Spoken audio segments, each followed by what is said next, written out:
noon hour is here. Check it out. And you're locked on to Utah's highest rated, most listened to sports radio station. It's my station. It's my station. This is Hans Olsen and Scottie G on 97.5, the KSL Sports Zone.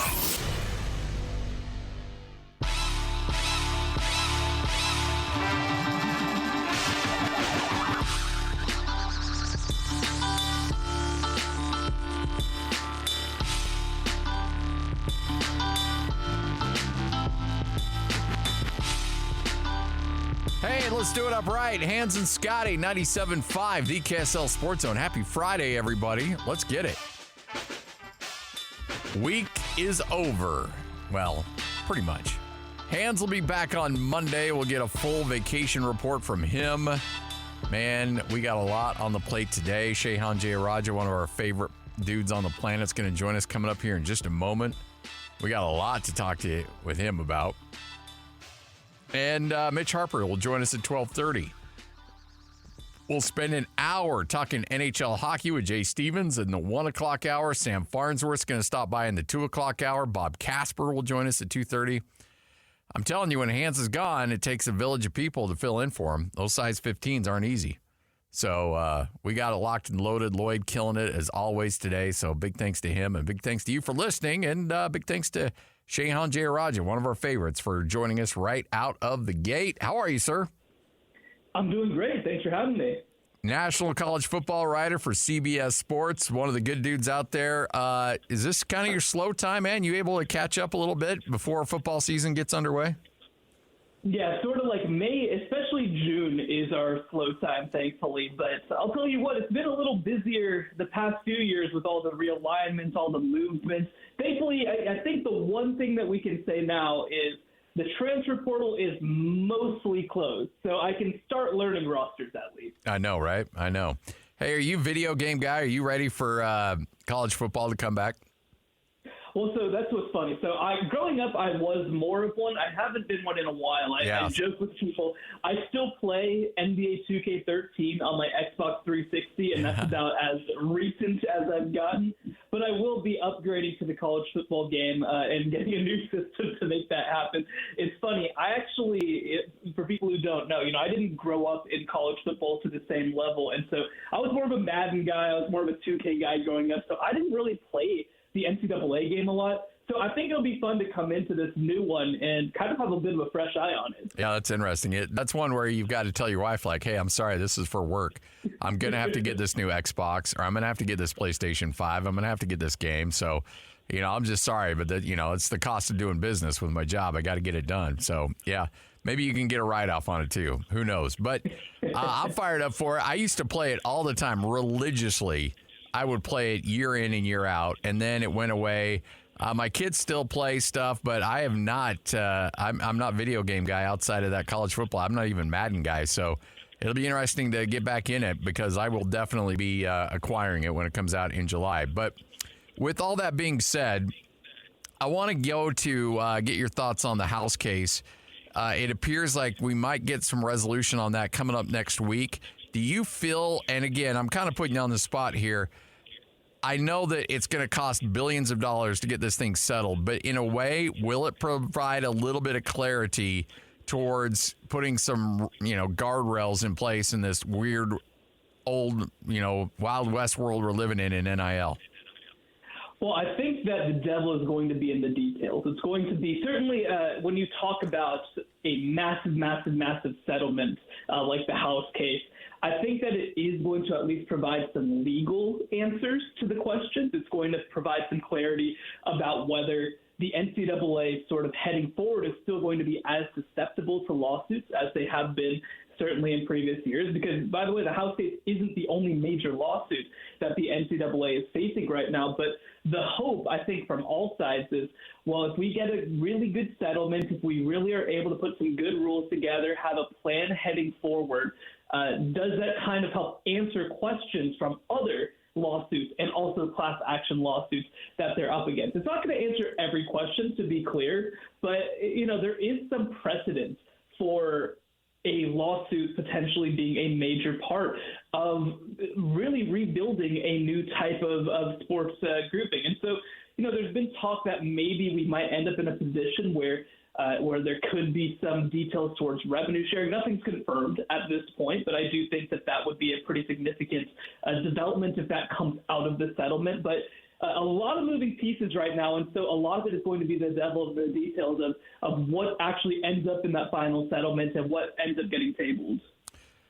Do you anticipate players becoming employees of a university? Because it doesn't seem like either side really wants that, but is that kind of the path we're on, or what do you envision this looks like when it's all said and done?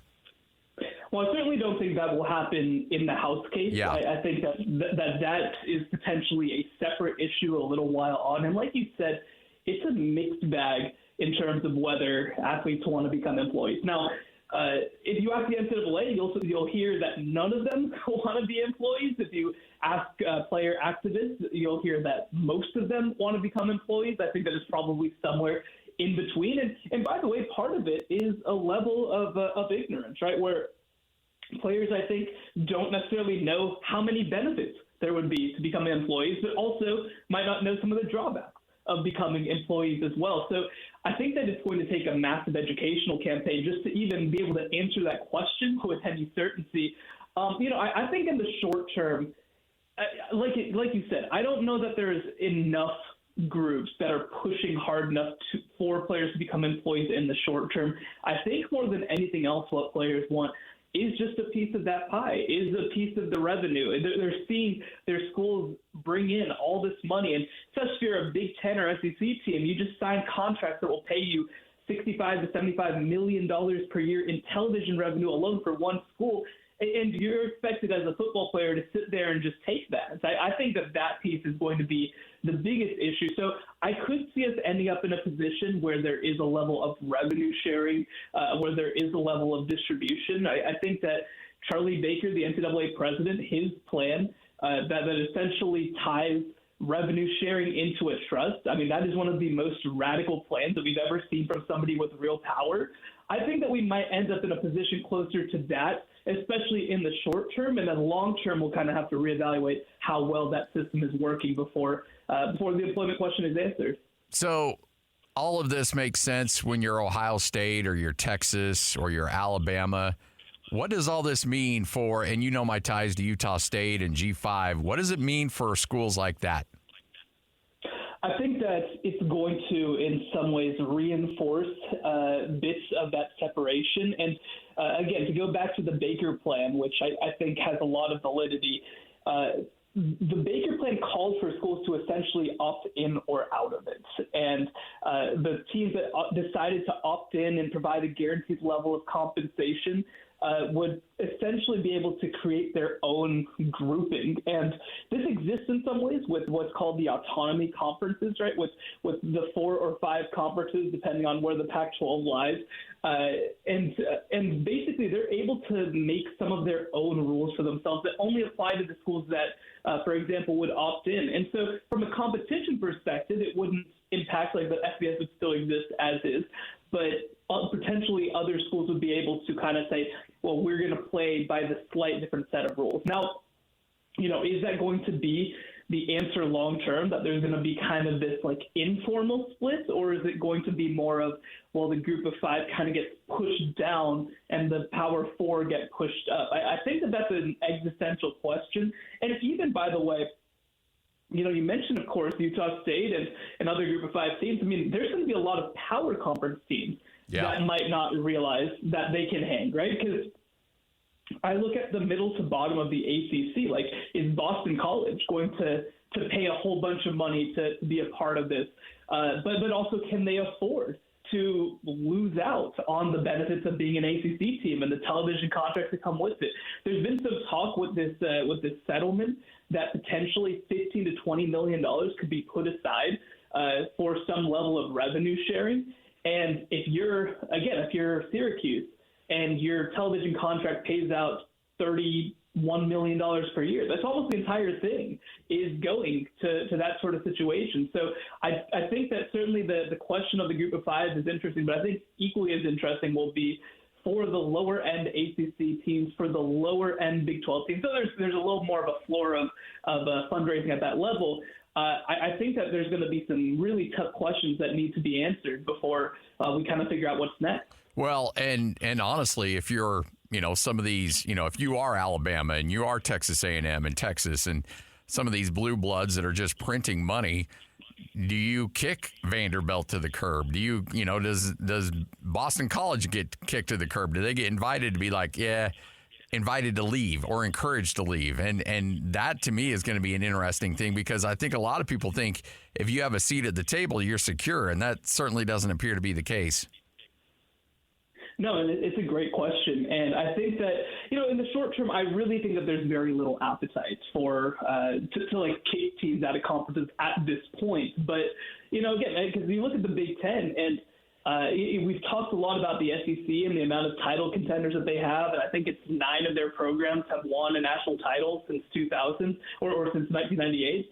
The Big Ten isn't like that. There's a lot of, I don't want to go as far as calling them dead weight, but there's a lot of programs that haven't had a whole lot of success in that conference. And so, if you're in the Big Ten, I mean, how are you going to be able to get votes from all of Indiana and Illinois and Purdue and, all Minnesota, all these programs to vote teams out, because it's very quickly going to become you if you're not careful. So I think we're pretty far away from that, but I think the bigger question is going to be with the Ohio States, the Alabamas, the Texases, et cetera.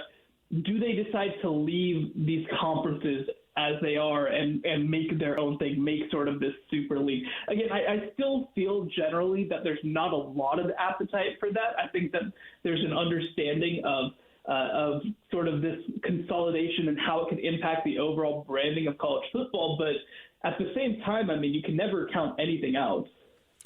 So I have my hierarchy of most powerful people in sports. I put Roger Goodell 1, Adam Silver I put about number 2, and then Greg Sankey I put at number 3. Do you think he carries that much weight? Am I over-exaggerating the amount of influence he has in sports right now? Well, I think what's interesting is I think that Greg Sankey is the ringleader of sort of one of the most powerful groupings in sports. I do think, though, let's say that Greg Byrne, the athletic director in Alabama, says, we're leaving. Well, all of a sudden, Greg Sankey doesn't become all that important anymore, That's right? Fair, yeah. All of a sudden, maybe Crystal Conte's like, well, at Texas is like, well, we'll just follow whatever he's doing. And that's actually one piece, too, that when you talk even about the idea of a super league, I've been through this so many times with the idea of, the WAC. The WAC used to be a major football conference.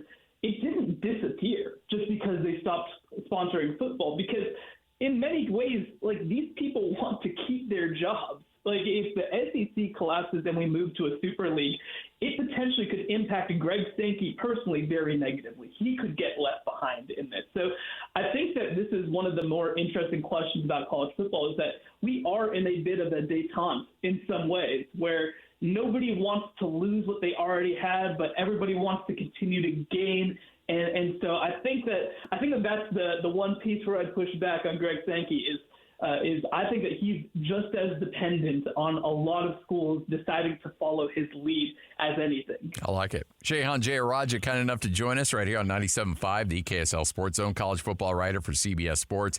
Good friend of the program. He's joined us several times, and nobody breaks it down much better than he does. All right, so let's talk about some actual football. I know you'll be out at Big 12 Media Day. We'll be down there as well, broadcasting live. Look forward to hanging out with you. But when you get your ballot, where do you put Utah and, respectively, where do you have BYU? And, again, we're talking broad brushes here, so, I'm not, we don't need to go really crazy, but kind of give me your bird's eye view of those two schools heading into this upcoming college football season. If the season started today, and not much is going to change between now and when we get our ballots for the Big 12, I would have Utah number 1 right now. I think that they would be in a tight race. There are 5 teams right now that I think are kind of the true contenders in the Big 12. That would be Utah, Kansas State, Kansas, Oklahoma State, and Arizona. But I think that Utah is the most complete of the group. They managed to win 8 games last year despite having very little offensively. And if Cameron Rising's healthy, I think that they are a fundamentally different team on the offensive side of the ball. I also love them adding Dorian Singer at wide receiver. They added a few pieces at tight end and running back as well. So I think offensively they have a chance to be a lot better. And certainly there are questions and flaws, like offensive line they're going to need to continue to develop. But every one of these top contenders also has questions. You know, Kansas State, brand new quarterback, completely revamped offensive line. Kansas, the health of Jalen Daniels and continued development on the defensive side of the ball. Oklahoma State, they won so many close games last year. Are they going to be able to replicate that? Arizona, defensively, they lost so many key pieces to the transfer portal after the loss of Jed Fish. So I think that there are questions about every one of them, and because of that, I think that the second team in the Big 12 title game could be a complete outlier. But I think that Utah right now deserves to be number one. To move on to BYU, right now I think I have them 13th in my post-spring power rankings. And again, I think that every team in the Big 12, essentially outside of maybe Arizona State and maybe Cincinnati, have a chance to move up. But with BYU, they decided to bet on internal improvement, which is something that I like long term.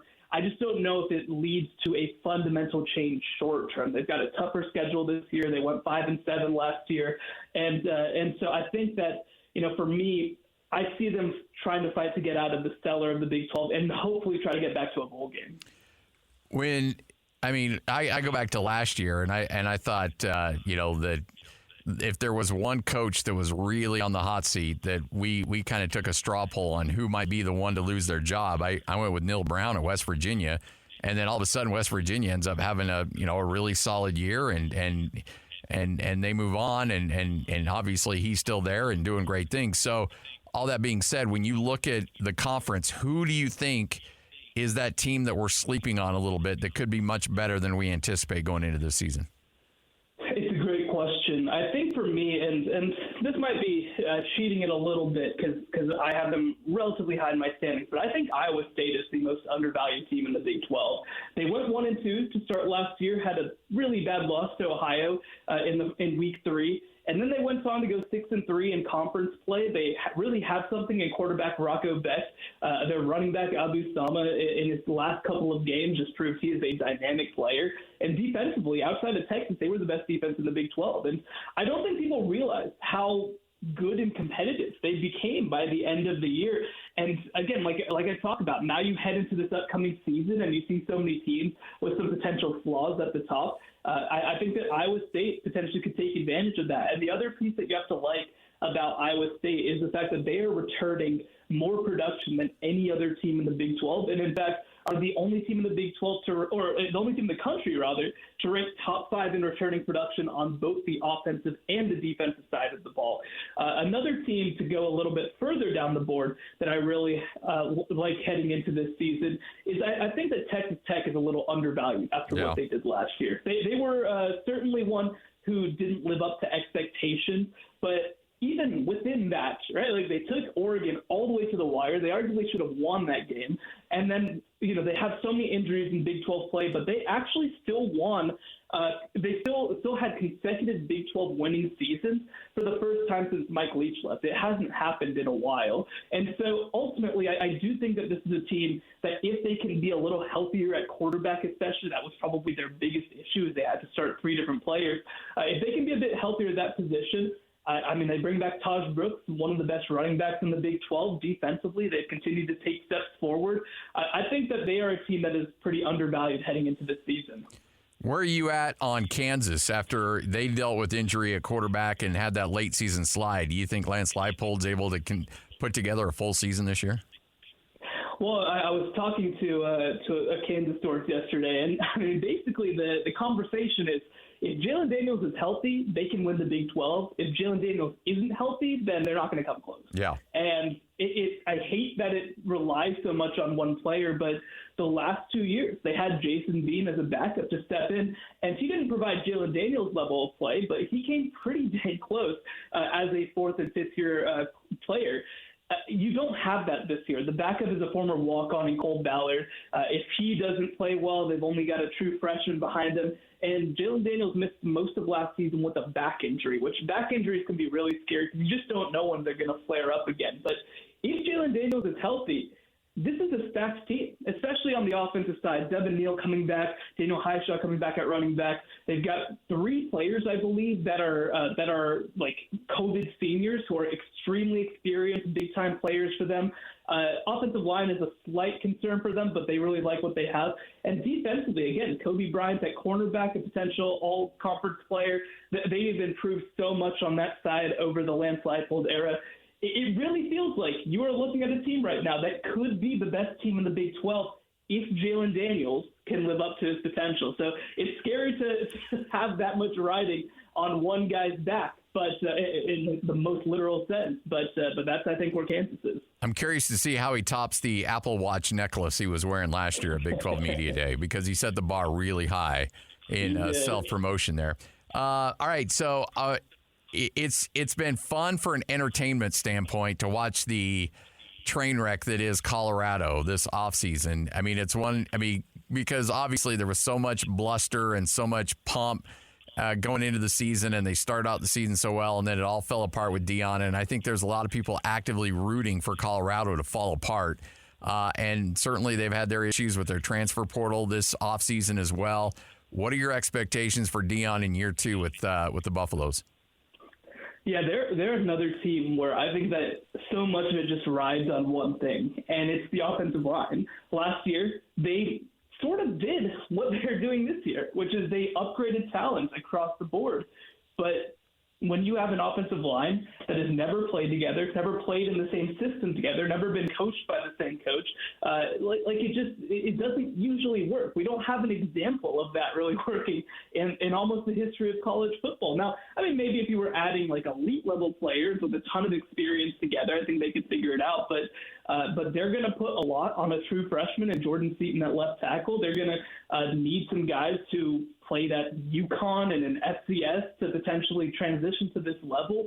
And by the way, you also replace your offensive line coach who left to go join Sean Lewis at San Diego State with somebody who's never been an offensive line coach before, and Phil Lodeholt. So, I know that obviously last year was a disaster for them along the offensive line, but to have 0 starters coming back is very, very concerning to me, even if I feel like they added some nice talent. And even, I mean, you look across the rest of their roster, certainly at wide receiver, at quarterback, you feel pretty good. Defensive line, I think they have a chance to actually be good with some of the guys that they brought in the 2 deep. But just the rest of the roster, you just don't know if they have the depth. You don't know if they have the talent. I mean, even in the secondary, they ended up losing 2 starters on back there. And of course, they have some big names, but I don't know if they have the depth back there. So I do think that they're going to make a bowl game. I think that they can get to 6. But even again, you look at their schedule this year. It's not quite as bad as last year in terms of the high-end teams that they played. But they play a lot of above-average teams, including, by the way, Nebraska in week 2. North Dakota State is not a fun team to open against. No. And when you go into Big 12 play, there are only 2 games that I see that I feel like they're likely to be favored in, which are Baylor and Cincinnati. So I'll tell you what, if they go into week 4 and lose to Baylor, this thing could go off the rails quickly. All right, before I let you go, we did a straw poll with listeners and our staff, and I want to get your thoughts on circling back on Utah and BYU. Action Network put the over-under win-loss totals for all the teams. They had Utah at 9.5 and BYU at 4.5. If I told you to lay some Skittles on both those lines, are you taking over-under on Utah and BYU? Yeah, those are good lines. I think that's right about where they should be. I think in both cases I'm going to go over, but with the just over. I think that Utah is a 10-2 team, and I think that BYU is a 5-7 team. But again, those are really good lines. If BYU's line was 5, I might lean towards the under. Hey, how's fatherhood treating you? Oh, man, it's been the best. It's been the best. No, she's going to be 4 months on Sunday, and it's flown by. I know. It's crazy, man. Just wait till you graduate high school. That'll throw you for a loop. Enjoy these moments. I know diaper duty's no fun, but it goes by quick. Trust me on that one. Shehan, you're the best, man. We appreciate it. Let's stay in touch. Have a great summer, and look forward to catching up with you again here soon. All right. Thanks for having me. You got it. Shehan Jeyarajah, CBS Sports, college football writer, really focuses and hones in on the Big 12, but can talk all college athletics. He's one of the best dudes out there for sure. All right, take a break. Come back. Mitch Harper is going to join us. The countdown continues on at KSLSports.com, counting you down the top 100 players in BYU football history as BYU celebrates season number 100 of college football. We'll talk that and all things BYU with him coming up. Also, a little bit later on, Jay Stevens will join us in the 1 o'clock hour. Sam Farnsworth in the 2 o'clock hour. Bob Casper in the 2 o'clock hour as well. Hey, man, we're locked and loaded, folks. Let's have ourselves a good day. It's a Friday. Let's celebrate right here on 97.5, the KSL Sports Zone. This is DJ and PK. Dustin Smith, QB Elite. McKay Hilstead transferred from Utah State to BYU. And there's some talk that he's got a legitimate chance to win the job. Why do you think that's the case, if you think that's the case? McKay is a very unique player. Of the two big-time QBs they've had come through BYU, meaning Zach and Jaron, McKay is quicker and more agile than both of them. He's not as tall as them, but he can make the same throws. He's a smart, sponge-type kid that I think is going to endear himself to the offensive line really fast. I don't want to put too much pressure, but I think he's a special talent. So I think it's a great fit for him. I think it's a great get for BYU. He's a BYU-type kid who's just going to put his head down and work, and he does have some very unique skill sets. Catch DJ and PK mornings from 6 to 10. Presented by Murdoch Hyundai, Utah's #1 Hyundai dealer for 16 years in a row on 97.5, the KSL Sports Zone. #1. Miss any part of the show? Every moment of every show is available in podcast form by searching Hanson Scottie on your favorite podcasting platform or online at KSLSports.com. This is Hans Olsen and Scottie G on 97.5, the KSL Sports Zone.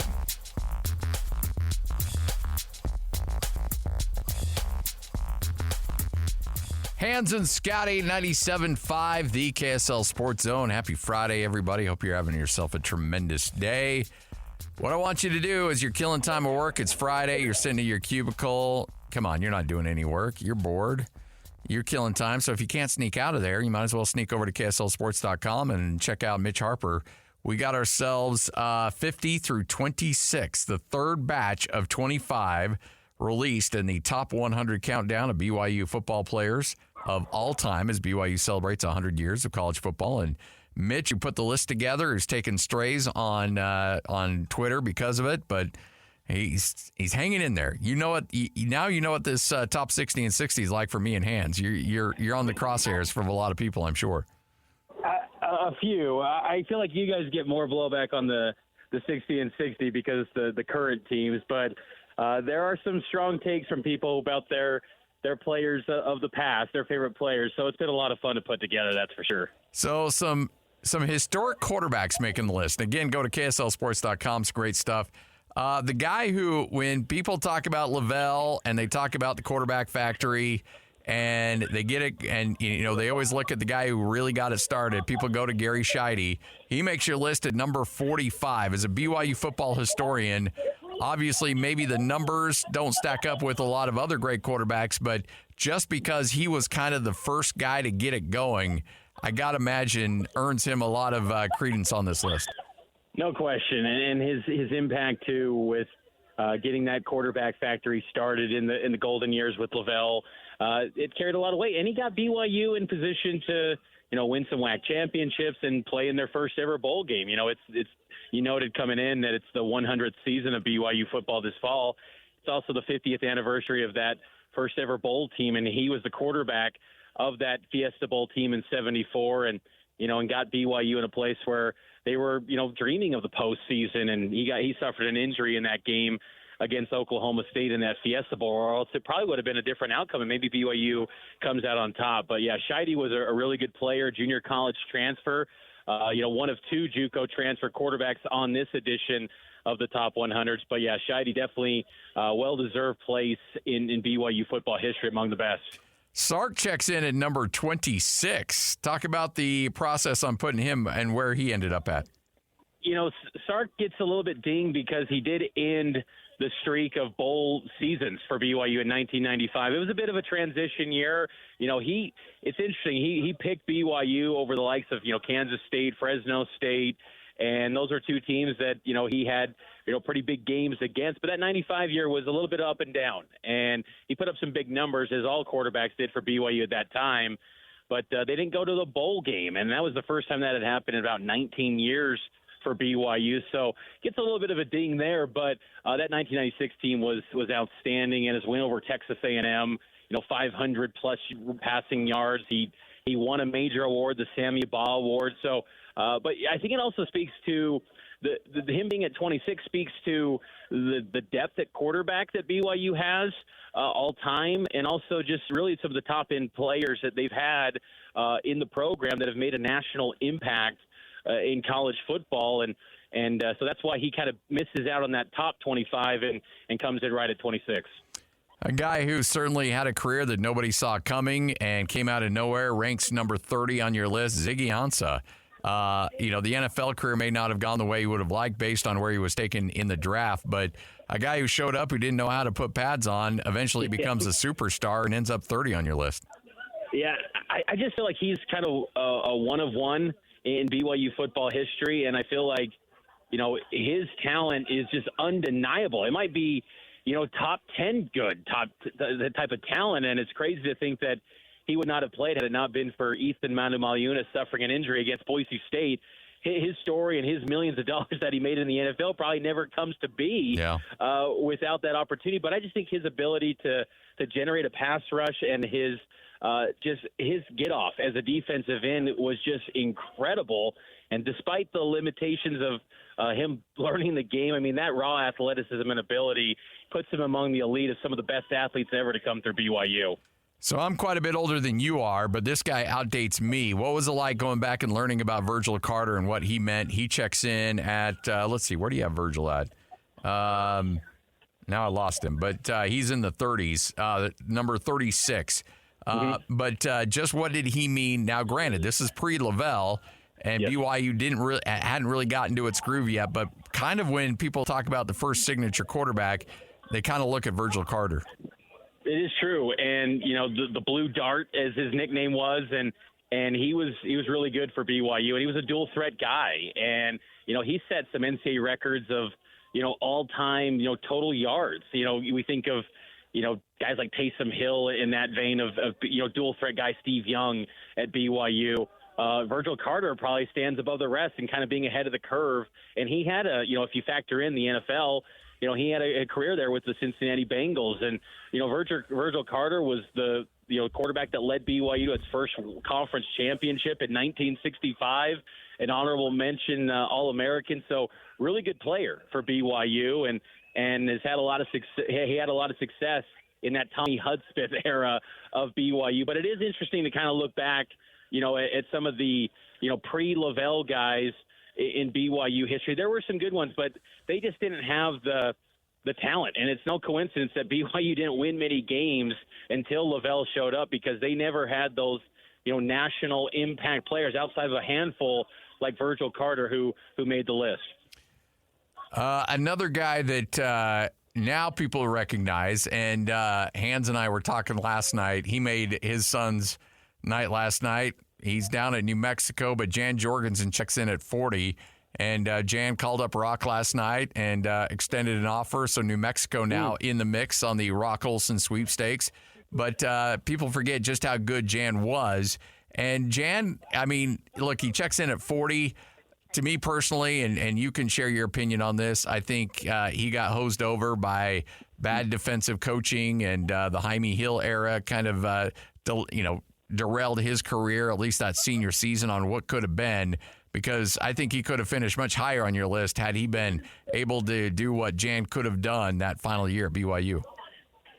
And this is where it gets really tricky with, because you look at production with Jan and then someone like Ziggy who's 10 spots higher, but it doesn't have nowhere near the production, the consistency, the 4 years of work like Jan Jorgensen did. I mean, Jan Jorgensen, BYU would desperately need a Jan Jorgensen these days, because the guy you knew every single week he was going to give you production and give you a pass rush, which is something that they've lacked since Kalani took over the football program. But, Jan Jorgensen, 30 sacks in his BYU career, a Mountain West Conference record. I mean, he was outstanding at BYU.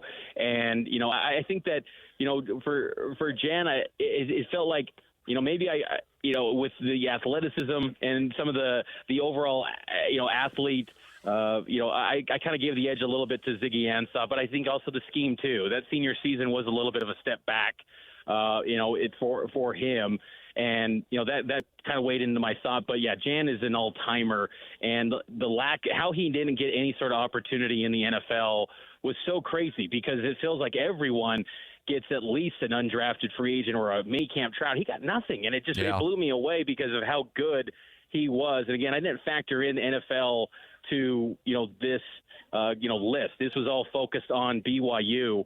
But, Jan Jorgensen, I thought he's definitely an all-timer and someone that really is the type of DN that BYU needs to find a way to identify and get those players, because, Ron McBride loved him. I mean, he was going to be a Utah guy, and then he was going to follow him to Kentucky when McBride was out there. And then it worked out that, after his mission, he comes to BYU, and good thing for BYU because he became an all-timer for the Cougars. If you want to go down and learn more about BYU history, this is the place to go, KSLSports.com, the 100 list, because everybody knows Ty Detmer, but a lot of people forget some of the people he threw to, including one of the most dynamic tight ends to ever play at BYU, and Chris Smith. He checks in at number 28. Yeah, and I think people forget, too, that he's an Arizona transfer, and so he's kind of in that list of the great transfers in BYU history. Spent a year in Tucson before he transferred over to BYU, and big bodied tight end.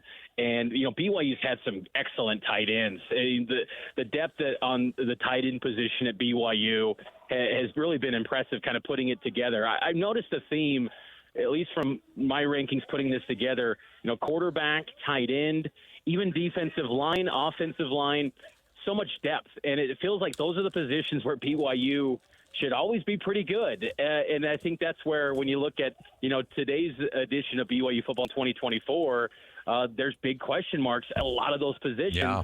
And it leaves BYU in a place where, they're maybe viewed as a 4.5, win team over under heading into this year. But, guys like Chris Smith, they were consistently always, at BYU, and they became All-Americans. And maybe you could say it was part of the system back then. It was so ahead of the curve, but highly productive players back then, and he was a great one for the Cougars. What do you attribute that to? It's not like there's not – I mean, Utah, where tight ends used to go to die, is now pumping out tight ends like crazy into the league and putting up big numbers.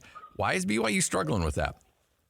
It's a great question, because I feel like they've got some promising prospects in the pipeline with Reiner Swanson, who's going to be there this year before going out and serving a mission after this season. He's only 17 years old. He'll be a good one for BYU, but to think that their best tight end going into the fall is a converted receiver who is staying at tight end because, as Aaron Roderick put it, for Keanu Hill, he's struggling to keep off the weight.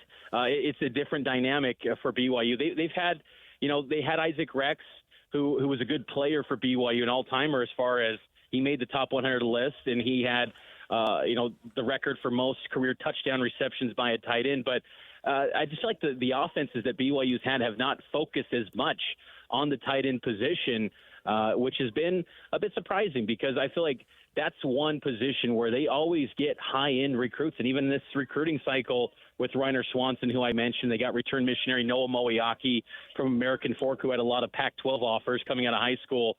Those are the type of prospects BYU, that position always bodes well for BYU in the recruiting trail, and they just haven't maximized the talent. I think losing a guy like Dallin Holker a few years back was a big miss for BYU. He goes to Colorado State, and now he gets an undrafted free agent opportunity in the NFL. So I just don't think they've kind of got the most out of some of their players. They've had some unfortunate injuries too.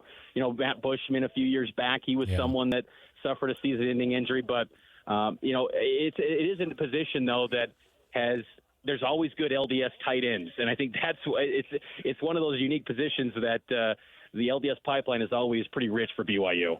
Just talking to Shehan Jeyarajah from CBS Sports, he said if his ballot came out today for the Big 12, he'd have Utah at number 1 and BYU at number 13. He says there's just too many question marks at quarterback for BYU coming into the season. And again, making that transition into the week in and week out at the Power 5 level.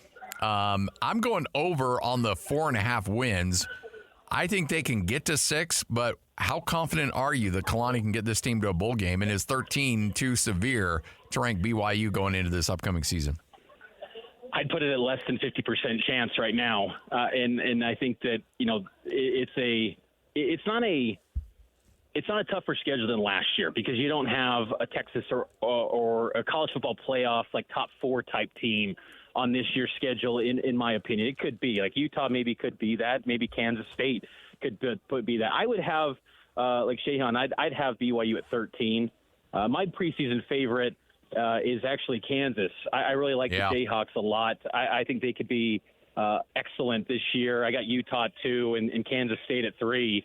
I think that BYU, what hurts them this year is that their schedule, I think in that Vegas, preseason media days coming up in July, they will probably have the 5 top teams in that Big 12 preseason poll, I would assume, on their schedule with the 3 teams I mentioned, Kansas, Utah, Kansas State, Oklahoma State, and Arizona. That's probably the top 5, and they're all on BYU's schedule. Now, they do have 4 of them in Provo, and that helps the cause, but I'm curious to see what the atmosphere kind of looks like at BYU games this year after a losing season. And if BYU's maybe, got a losing record in some of these games, is it that same, frenzied crowd where they've got the fire torches with Cosmo? Are they as hyped as they usually are? We'll see. It's a little bit different outlook when you're kind of middling through the road of just fighting for bowl eligibility. So it's a tough schedule for BYU. They've got to get some answers at quarterback, but I also think they've got to get some clarity at the offensive line. They've been active in the transfer portal right now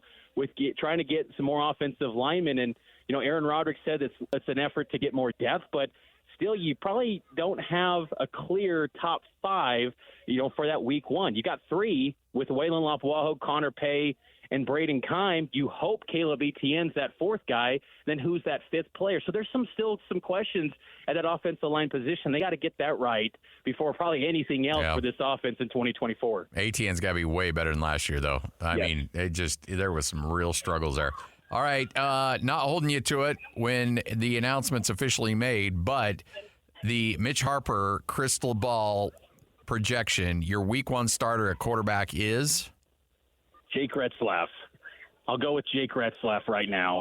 And I think that Retzlaff, with his experience that he had last season in 4 starts, getting actual game reps, the fact that he didn't throw any interceptions in spring ball, I think he's going to do enough to find a way to get that job. And for BYU's sake, they need him or McKay Hillstead to emerge as the guy, because then you can maybe have some sort of momentum for 2025 too, because that plays a part here in all this as well, is that, Gary Bohannon, if he is the best guy, great, then you start him. But I think for Roderick and Kalani, when it comes to long-term job security, you want an underclassman quarterback that you can say, okay, 2025, and then the pipeline gets starting to build up again at quarterback. So you need one of those underclassmen guys to hit. And I think Retzlaff, having that experience, and when they signed him last year out of the JC ranks, Aaron Roddick felt he was a future starting quarterback at the D1 level. And last year he struggled mightily, and it didn't give you many signs of that, but I still think there's that belief that they feel like he can be a starter for this program. And I would go with Retzlaff for week 1. But that fall camp battle, that's probably the most wide-open quarterback battle I've ever seen for a quarterback or a BYU quarterback battle, because at this juncture of any sort of offseason, you always get this, like, it's a competition, but the buzz is building for a certain guy. And Retzlaff, there's not much buzz. It's a feeling on he's got experience. He's an underclassman. I think he's well-liked in that locker room. And I think he did make some progress, I felt, in spring. I don't think it was a disaster by any stretch. I thought there was a real progress made. I thought of some of his decision, but there's still big questions about, operating at a high level, sitting in that pocket, and just operating and getting the time necessary from the offensive line. So it's an open quarterback unit, and that's why guys like a McKay Hillstead in fall camp, if they can show flashes of brilliance, I mean, they're going to be right there in the mix, I would assume, going into camp. It's $1 million question. Can they settle in on that quarterback? And if so, then you got a chance to be pretty good. If not, you're looking at 4 or 5 wins, no doubt about it. Mitch, you're the best, man. We appreciate it. Oh, well, sorry to mean to cut you off. Well, and I would add just too, because there's no guy that in this program for BYU where the weight of the program is on their shoulders, and with how much urgency there is to get it right for Kalani and Roderick and the whole program at large, I think you got to be, if it's not working in week one, well, you got to have that quick hook potentially to go on to the next guy and get that answer quick in short order for BYU. Well, and you and I talked a little offline about it. I think McKay Hillstead's your starter by the end of the season. Week 9, week 10, I think Hillstead's going to be your guy. Whether it be through injury or ineffectiveness or whatever the case might be, I think Hillstead's got a chance to be really good. The height's going to be an issue in the Big 12, but, shorter quarterbacks have made it work. I think he can make all the throws, and I think he's got a little moxie to him. If he gets that swagger back, he lost that a little bit at the end of last year after getting beat up with a porous offensive line at Utah State.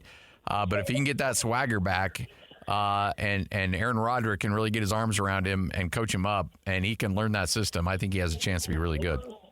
I agree with you, and I think Hillstead, to me, would be. I'm with you. I would agree that by season's end, he's going to start a game at least. Yeah. I mean, it's going to happen where he's going to be put in a position to succeed, and I think that them adding him was they needed another quarterback that had FBS starting experience, and he brings that, and I think he brings the right kind of mindset and skill set, too, that fits with what typically works with Aaron Roderick offenses.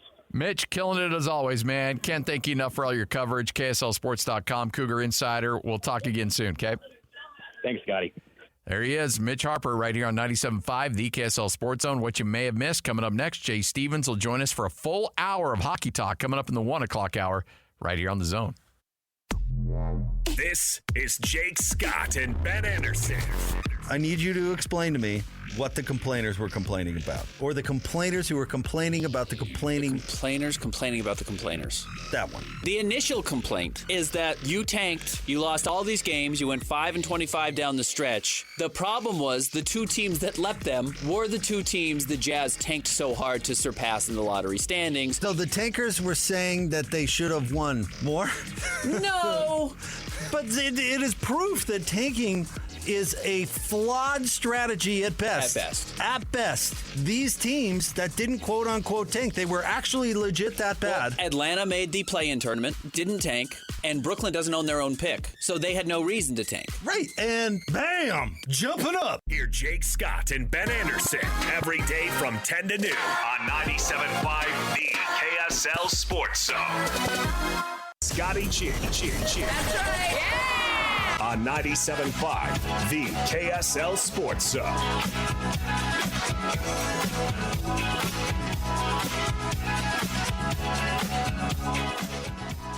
Hans and Scotty, 97.5, the KSL Sports Zone. Time for another edition of What You May Have Missed. Hard if you haven't missed this. You've been under a rock a little bit, but Scottie Scheffler arrested this morning on his way to Valhalla. And Jeff Darlington, normally an NFL reporter, on the scene. And I don't know, and Lloyd, I don't know, do you know why Jeff was right there on the scene? To be honest with you, I don't. I'm not sure exactly what he was doing. I saw that report where it was him discussing it, but I had just barely heard this. So Jeff had the cell phone camera out. He recorded the whole thing, and here's Jeff Darlington's report from the PGA Championship. Guys. Dude, step back. Back up, or you I'm back. Step back. I'm back. Guys. What do we do? I'm staying back. Here's the thing. Right now, he's going to jail. Okay? He's going to jail, and it ain't nothing you can do about it. Period. There's nothing you can do about it. Okay. Okay. Now, do you have questions? I'm media. I'm a reporter. Okay. So that's all. That's fine. I just want to make sure that's okay. But you need to step back over here now. No problem. You got it. Okay. So Jeff Darlington was there on the scene recording it. Scottie Scheffler got arrested, and then made his way back to Valhalla, where he's playing in the second round of the PGA Championship. But this story is just absolutely wild. Apparently, there was a traffic accident just outside of Valhalla, and the police were there, but Scottie Scheffler trying to get into the golf course, unable to do so, and because he claims he did not know the person was a police officer, tried to maneuver through the incident, police officers trying to wave him through, according to Scottie Scheffler, who is one of the most vanilla, benign guys. This isn't like, I'm trying to think, this isn't like Brooks Koepka or some volatile dude. This is Scottie freaking Scheffler. John Daly. This isn't John Daly. This dude's pretty vanilla. So that's why I think a lot of people are like, wait, what? Really? It's a weird situation, but police are now saying that an officer who tried to slow him was then drugged behind the car of Scottie Scheffler and had injuries. I don't buy that. I'm sorry. I'm not buying it. But either way, I think these charges get dropped very, very quickly. I think a police officer probably ends up losing his job. And there's going to be a high level of accountability because, Scottie Scheffler is going to lawyer up like crazy. Already has. And this thing's going to be a really fascinating watch. Do you have the PGA Championship on, Lloyd? So you want to know where he's at? Yeah, I was going to ask you. Okay, so he is at right now. You want to take a guess where he might be after you have something like this happen? What do you think? It's gonna shake you a little bit, right? It's gonna go one of two ways. I'm gonna say he's playing well. He actually is playing pretty well. He's 8 under, so he is tied. Did he just drop? No, he's 9 under. He's 5 under through 16. Woo! Which that is some mental fortitude. Yeah, I don't even know how you. I would, I definitely would not do that. If that dude withdrew, I would totally understand it. Absolutely. But instead, he's going out there and he's tearing up the course. And there's a lot of Scottie Scheffler fans out there today. A lot of people, just because cops got a little aggressive over this whole thing. And totally unnecessary. Completely unnecessary. I got a ticket once for, I came up on a scene of an accident. And this cop was just waving his arms like all over the place, and I didn't know where he wanted me to go. So I started to maneuver where I thought he did, or where I thought he wanted me to go.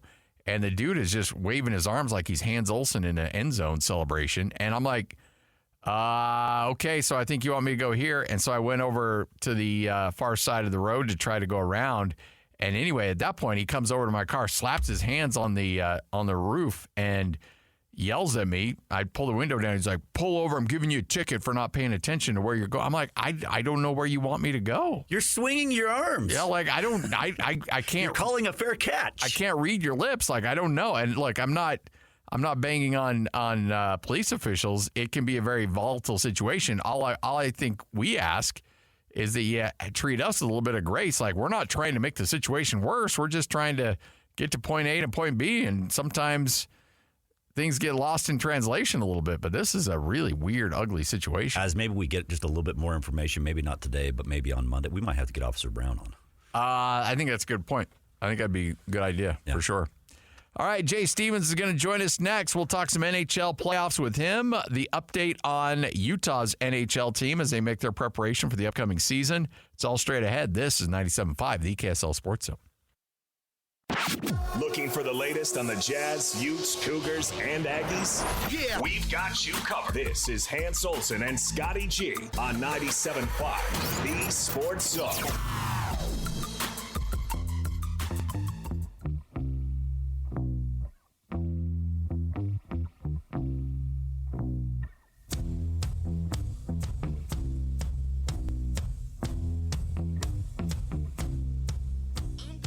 Hans and Scottie, 97.5, the KSL Sports Zone. Hope you're all well. Jay Stevens hanging out with us here in studio. Host of the, I tell you what, your podcast is taking off, man. Yeah, it's suddenly it's relevant. The Utah Puck Report, all kinds of great insight, analysis, and breakdown in terms of what's going on. And now the world is changing here in the state of Utah with the NHL coming into town. We're going to talk more about that coming up here in a bit. But I want to go playoffs with you because I always love NHL playoff hockey, but I've been a casual observer, and I will watch it for my entertainment because there hasn't been a huge demand to talk about it on the air up until this year. But I'll watch games, and I enjoy it, and I think playoff hockey is great. There's very few things that are better than a Game 7 in a NHL playoff series. But this year, I have been dialed in nonstop. I'm watching every game I can possibly watch, DVRing all the games. And there's been some interesting twists and turns. First off, I want to start with the Avalanche. I thought they were dead. Yeah, I think everybody thought they were dead. And yet they come back. They put up 3 goals in the third period. They beat the Stars the other night, 5-3. Was that just a stay of execution, or do you think they've got a chance to claw their way back in this thing? You know, it's really hard to say with Colorado because they've had so many injuries and they've had so many weird things go on with the team. But you got to remember, if you get guys like McKinnon and you know, Makar, if you get those guys hot, they've already won a cup. They already know what it takes to win, and they've just had missing pieces. But man, when they get hot, they could definitely change a series. Yeah, and that's what you saw with Kel Makar last. Like, he basically took over from a defenseman, and it's just. And it's tough because I love that they already won this. They've already won the cup. It was cool to see, and I'm just such a huge fan of Joe Pavelski from the Stars, and Ottinger. He's a fun goalie to watch. But man, I really do think Colorado is gonna. They're not going down easy. Yeah, and I think they're figuring it out to the point where they're dangerous. I'd almost call them the favorites, even though they got to win too. So really, okay. So when you look at obviously the suspension took everybody by surprise. And there's no doubt, and there's totally reasons why they lost that game. But in some ways, we talk about this in all sports. Sometimes that can be a little bit galvanizing. Yeah, for sure. And I think it rattled their cage in the prior game, but maybe now they've settled in because you could tell there maybe animosity is right the word, but there seemed to be a little bit of anger on that team towards him, and the fact that he's gone, and maybe these guys are like, you know what, forget that guy, let's go and let's win this thing. Yeah, and that happens. You know, the Navy SEALs always talk about that. That's why they put their guys through such hard times. Yeah. Is when you put a group of anybody through super hard times, and they have to figure it out together, and then they come out on the other side as higher performing, teammates. Yeah. So sometimes you have those little adversities in playoffs, and that really sets you on the right path.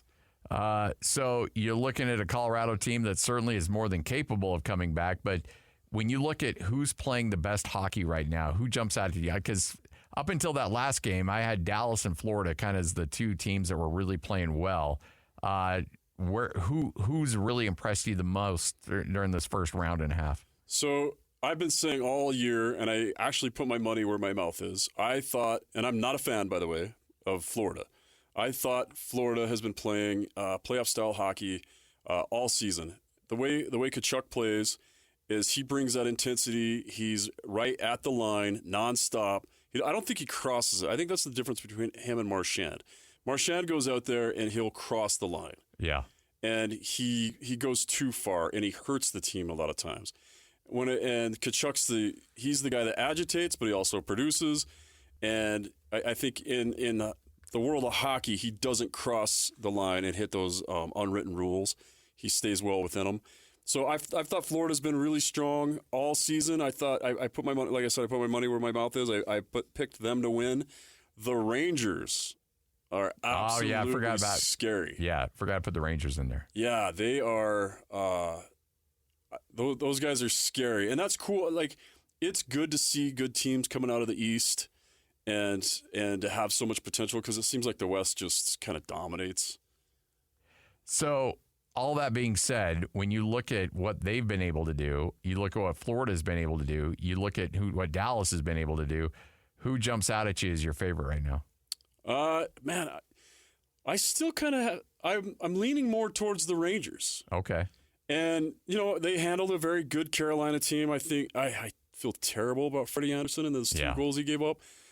He had an amazing series. Goalies are getting caught off guard on those weird posts, and I won't go too deep into that. You know what, though? I do want you to geek out a little bit on that, because you're not the first person that we've had on the air that have talked about that, and you're a goalie. Yeah. So kind of. Well, I mean, you've got a lot of experience playing the position. Kind of walk us through what's going on there.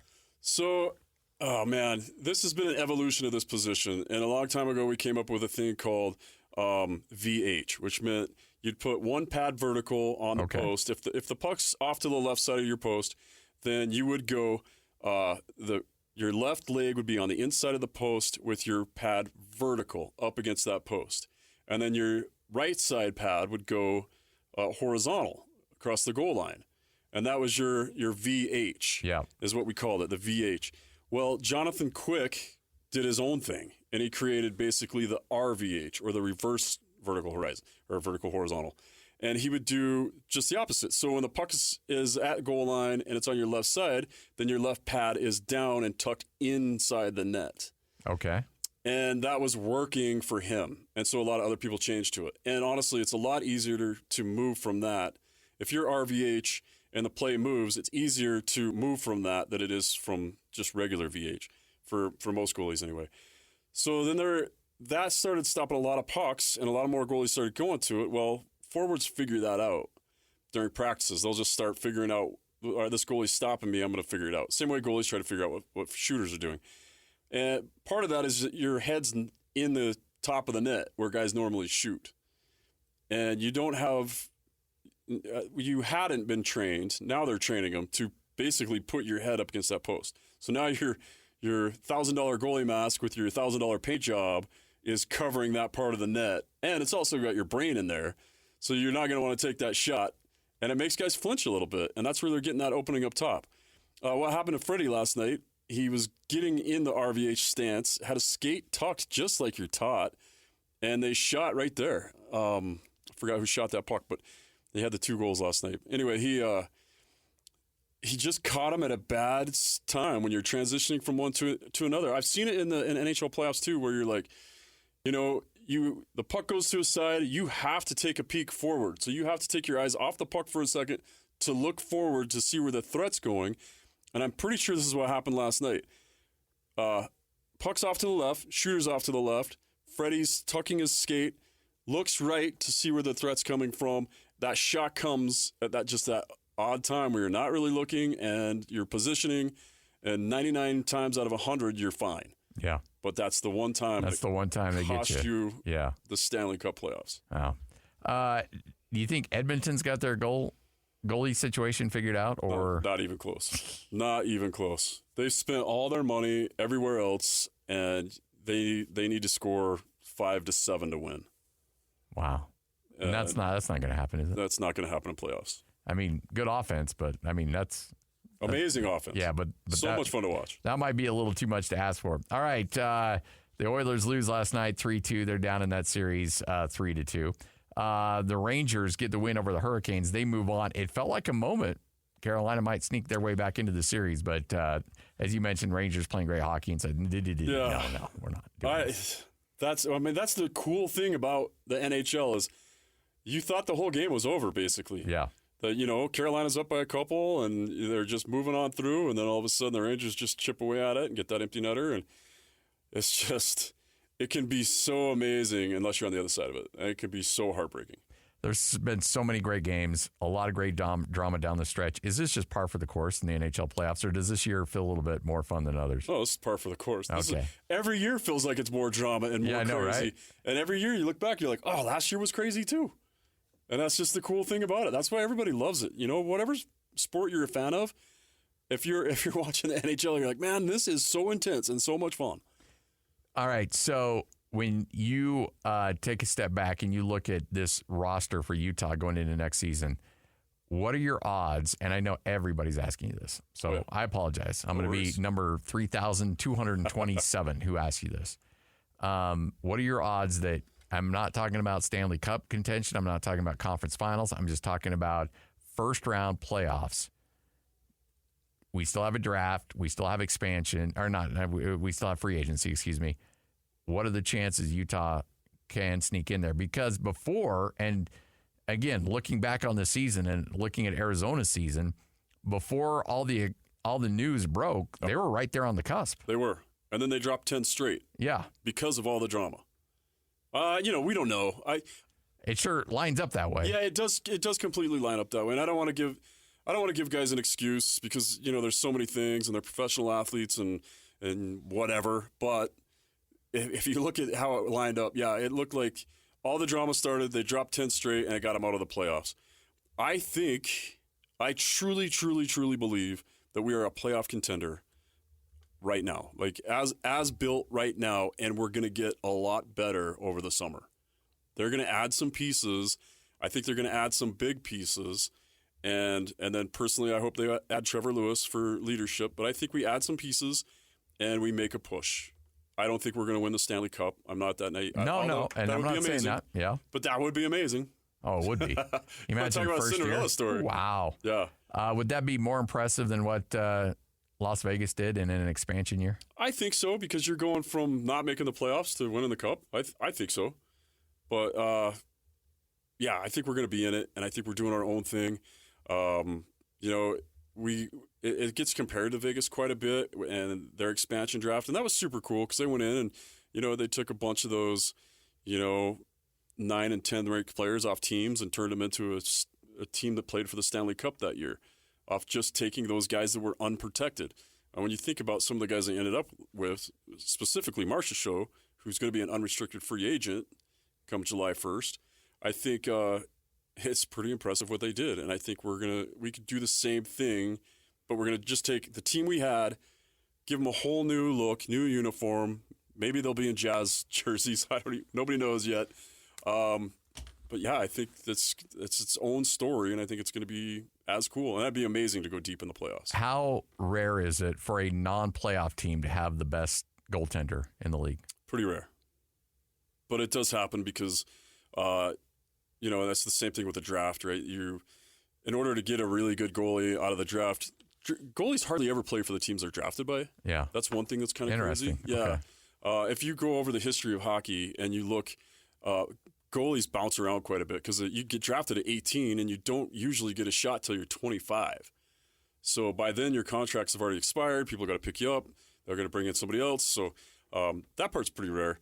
But yeah, but then you also got to be a really bad team to draft a really good goalie. Yeah. So it's just like anything else. So it's, you can have a really good goalie on a crappy team, but usually by the time they're making the NHL, they've already moved on. So you can have mediocre goalies, and that could be why you're not making the playoffs. And you can have really good goalies and still not make the playoffs. 100%, yeah. No. All right, that's Jay Stevens. We're going to talk more about this Utah NHL team that will begin play, what the timeline looks like, kind of outline the offseason, because I think it's important to kind of line up some specific dates and some things to look for as we continue to not only educate ourselves, but educate you, the listener, as we count you down to, face-off. Let's go, man. Starting this thing in September, October, just a few months away. NHL hockey in Utah. Jay Stevens hanging out with us in the 1 o'clock hour right here on 97.5, the KSL Sports Zone. Ladies and gentlemen, may I present... This is JJ and Alex. Hey, Draymond. What game you playing right now? Uh-oh. Where are you at? Is your team in the playoffs still? Oh, no, you're in the studio. Taking cheap shots at somebody that you publicly have said you don't like. You have an agenda. I thought you were going to go full on that you publicly choked out, because that also happened. That did too. The Warriors are a dying dynasty because you suck now. Oh. You're washed. You're not good anymore. Now the Warriors aren't good either. At least Rudy's in the playoffs. Catch JJ and Alex afternoons from 3 to 6. Presented by G2G Bars on 97.5, the KSL Sports Zone. No sleep till.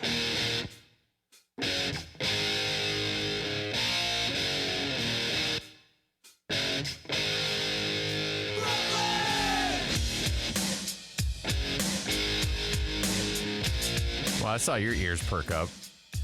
This is our youth right here. I'm a Beastie Boys fan through and through, man.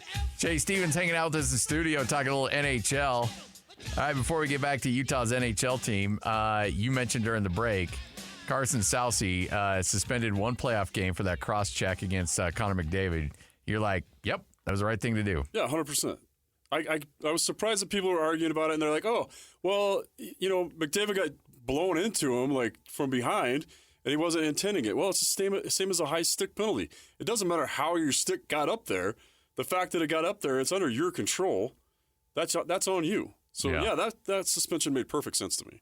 So, officiating's been a little bit under the crosshairs in these playoffs. Yeah, it's bad, and it's. Has this been going on for a while? Some bad officiating, or is it just they've had a bad run of bad luck lately? I think it's just been I'm trying to think back.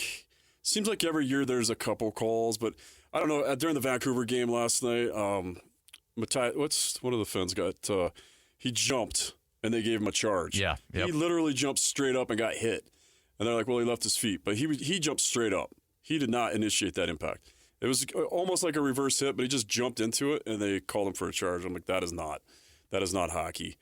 So I think the officiating's been a little more suspect this year than it's been in the past. The goal I was talking about, it was trying to remember who scored it, but 100% goalie interference in the Boston series. 100% goalie interference, and they let it go. They let it stand as a goal. So I think some of those things are suspect. They're coming up with some pretty shady explanations of why they stand. Like, oh, that goalie could have reset it. He had enough time to reset himself. Yeah. How do you know? Yeah.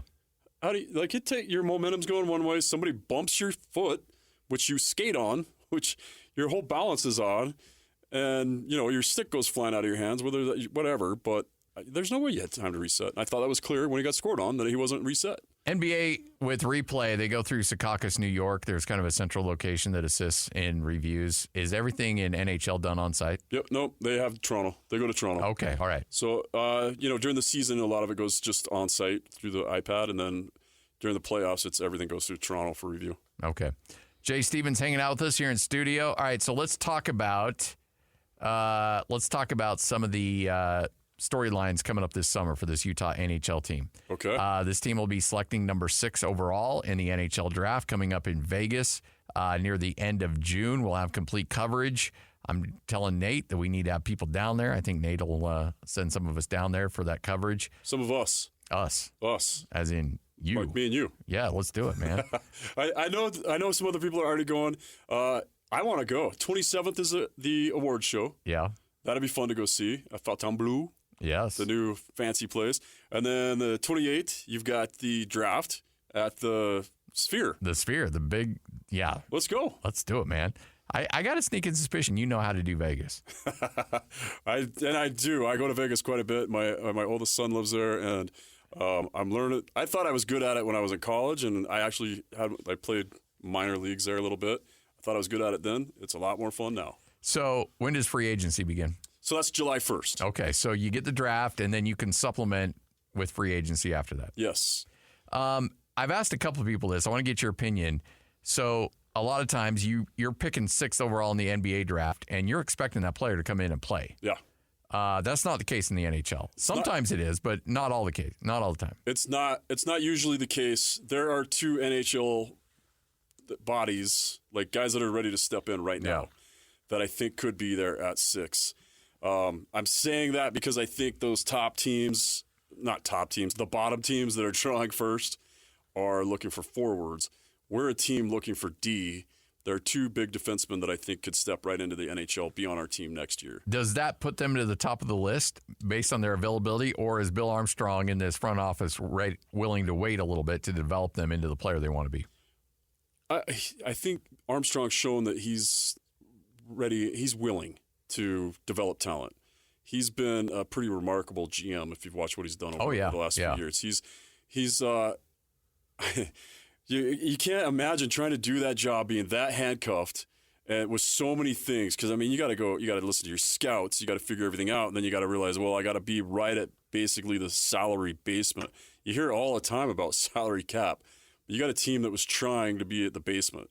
Because there's also, you have to pay at least this much. Yeah, And a lot of people, you only talk about cap because NBA, they have, everybody is at the cap or they have a luxury tax or whatever. But that doesn't happen that way. Nobody's ever threatened it. There is an NBA floor, but you never hear that as a storyline in the NBA. Right. Everybody's pushing the envelope going up. Nobody's pushing it going down. But that ownership in Arizona was. Yeah. Like, we're going to cut costs, and now more storylines are coming out about how much they were trying to cut costs in terms of hotels and all kinds of stuff. They had a limit on tape. Yeah. In the NHL, they were limiting. I'm not supposed to say anything. I'm sorry. But that's I didn't get that from it. I got this from one of the players. It's out there, yeah. Yeah, they weren't allowed to. I mean, they had a limit on how much tape they could use during the course of a week, which is just blows my mind at that level. Yeah. I mean, it makes sense with the Grizzlies. They have a limited budget and tape's expensive, and or not really expensive, but it's something. It's a cost, and you get it at the ECHL level, but at the NHL level, you think everything's unlimited. Which if it helps you perform, you think they'd buy you all the tape you want. Yes, it should be. But yeah, So if you own an NHL team, you should have unlimited tape. Yeah, in my opinion. Agreed. I don't think that's negotiable by any stretch. All right, so. But I do get all right, so with new ownership, Ryan Smith's going to want this team to be not necessarily great, but look, they want to get off to a good start.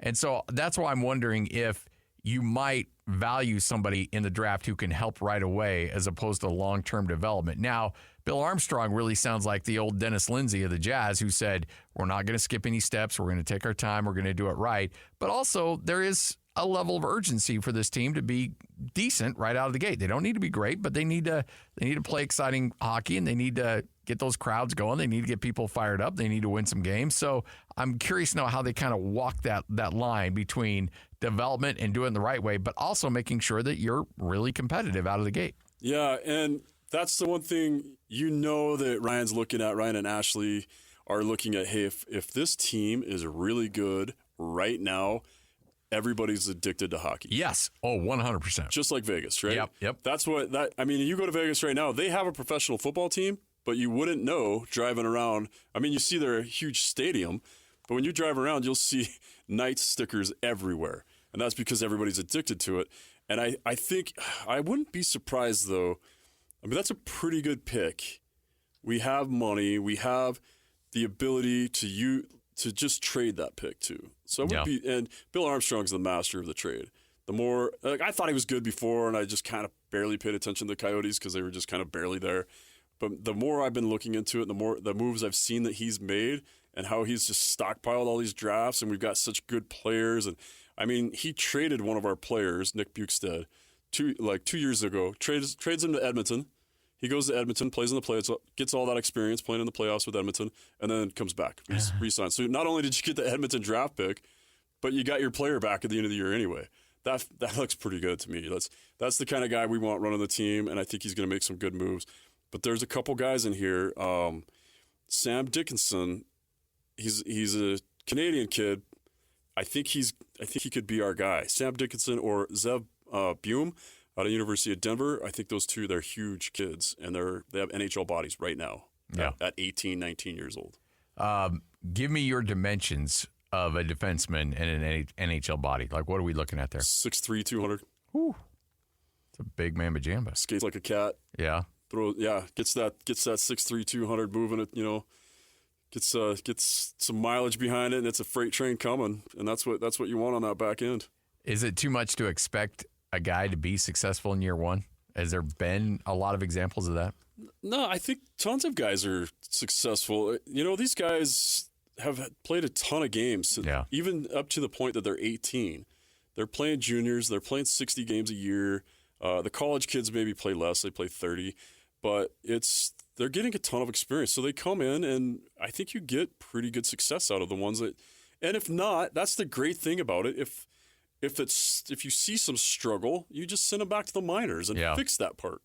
It's like sending them to the shop. All right, hey, you're a little slow on this end. Let's send you down and fix that part. And they're still using the team in Phoenix, Tucson. right? Yeah, it's in Tucson. Yeah.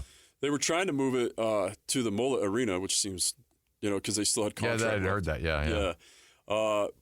But the AHL hadn't heard that part yet. They hadn't approached that league yet, so I don't think it's going to happen. They keep seeming to skip a step, but yeah. Colton tweets in. He's got a question for you. Who do you think some of the free agents are that this team can target when free agency begins in July? Free agency is going to be absolutely insane. I actually typed a list here. Let me pull it up.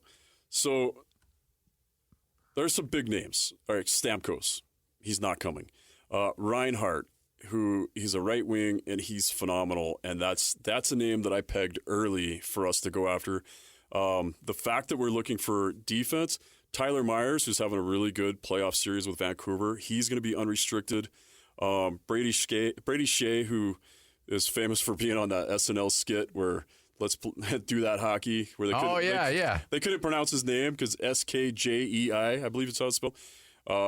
He's funny. He's a phenomenal defenseman too, I believe. Big boy. Those are some of the names. Also look for Alec Martinez, who used to be a King, who's currently with the Knights, unrestricted at the end of the year, has that Stanley Cup leadership that we're looking for. I think we could bring him in. And then the name I keep bringing up it's not a big name. It's a big name to us. It's Trevor Lewis.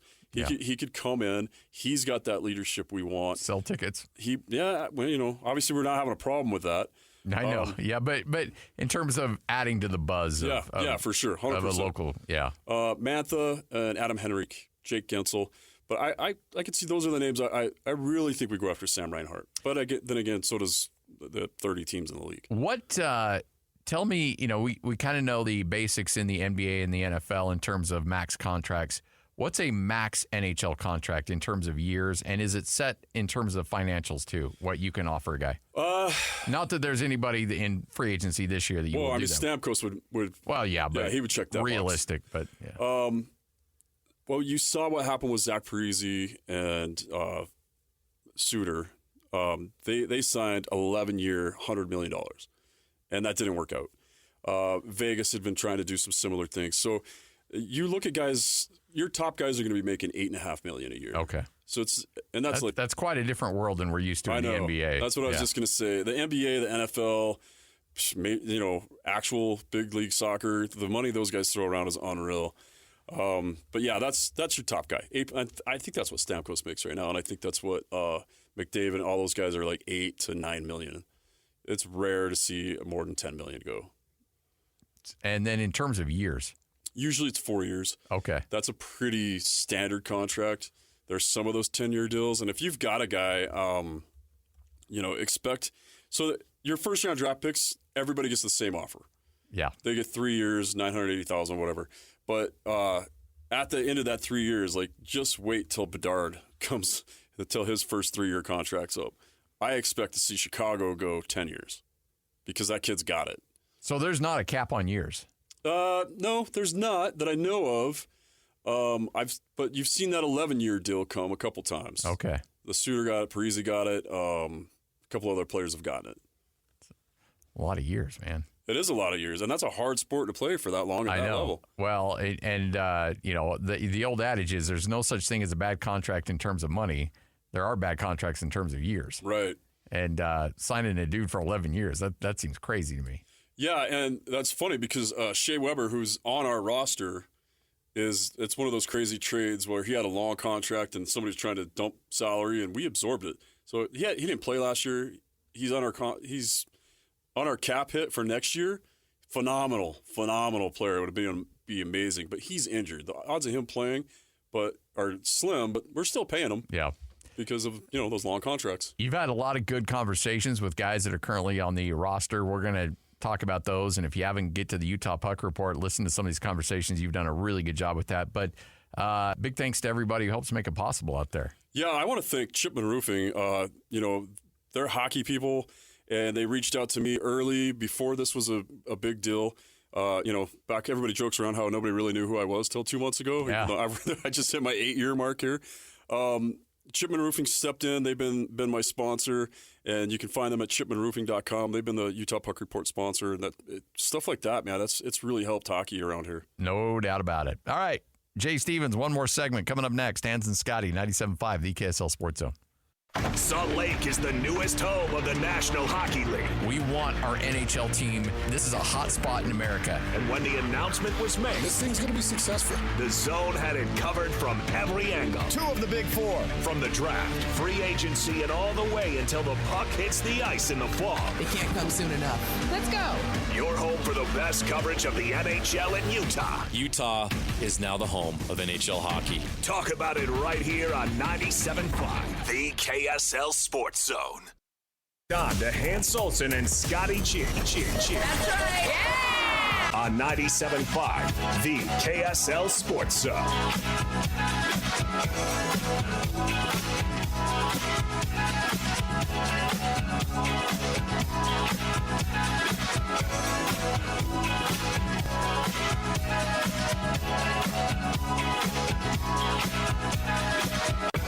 Hans Olsen, Scott Gerard, 97.5, the KSL Sports Zone. Our guy Hans Olsen on vacation. He'll be back with us coming up on Monday. Jay Stevens hanging out with us for this second hour.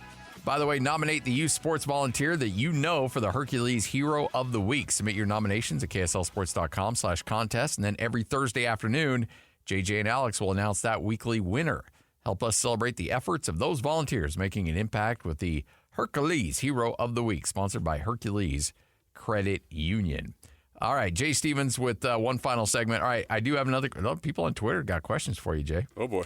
So I'm putting you on the spot here. What does Jay think of Jake Guentzel? Jake Guentzel. Guentzel. Yeah. Possibly coming to Utah. Sounds like the league likes that trade idea. Yeah, unrestricted free agent. He's one of the ones I was just talking about. He's he's right in there. He's making $6 million a year right now, and he was a big part of Carolina. Like, he's legit. I'm trying to see how many points he had. 77 points this year. I mean, he'd be a good fit too. He's been around. He's been on a few teams that have won. So I think that's one of the names. He's a top 5 guy too. So everybody's going to be going after him. So there's going to be a lot of competition there. Yeah, and same with Reinhart. I would say Reinhart and Guentzel would be the top 2 forwards I'd see us going for. Everybody's going to want Stamkos. Stamkos isn't going anywhere. I can't see him actually leaving. But yeah, Guentzel, 100% would be a great fit. Man, he has great seasons with Pittsburgh too. If you want to start to get to know these guys that are going to be representing this Utah NHL team next year, you got to go to Utah Puck Report. You've had a chance to do a lot of sit-down conversations with some of these players. You got more coming down the pipeline, but kind of talk about what's been like to chat with these guys and some of your favorites and some of your favorite moments so far. Yeah, what a cool job I somehow lucked into, because it's been so much fun to get to know these players, and I've had some of the good ones, some of the big ones already. I had Lawson Krause first, Nick Bukestad today. I had also Sean Dursey, who was a King last year. Not that I care about that anymore, because I'm going to burn all my King stuff and all my Knight stuff. But these guys are excited to be coming in and being a part of Utah. And every person I've talked to, including Connor Ingram yesterday, I got to interview him.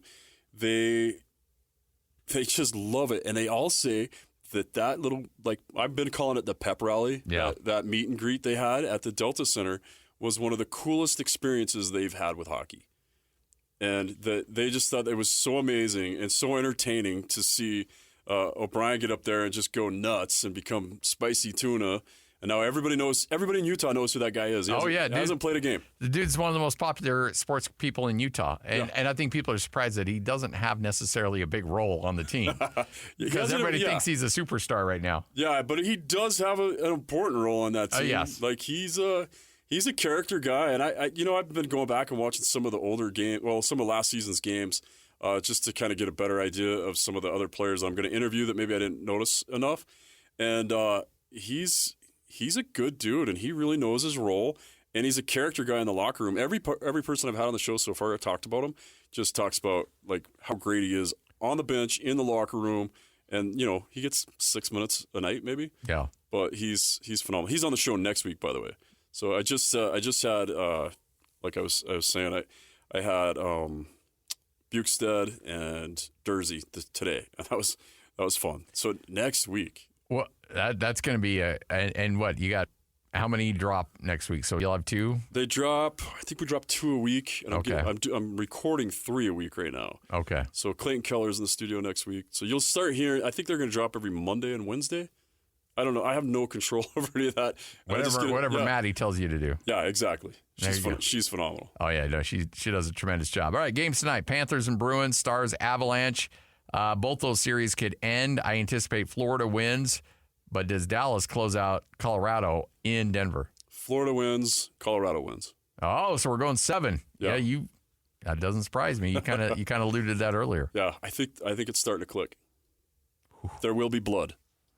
That's the other part. There will be blood. It's going to be crazy physical, huh? Too much is on the line. These guys are going to do whatever it takes. Jay, can't thank you enough, man. Great insight, great analysis. Utah Puck Report.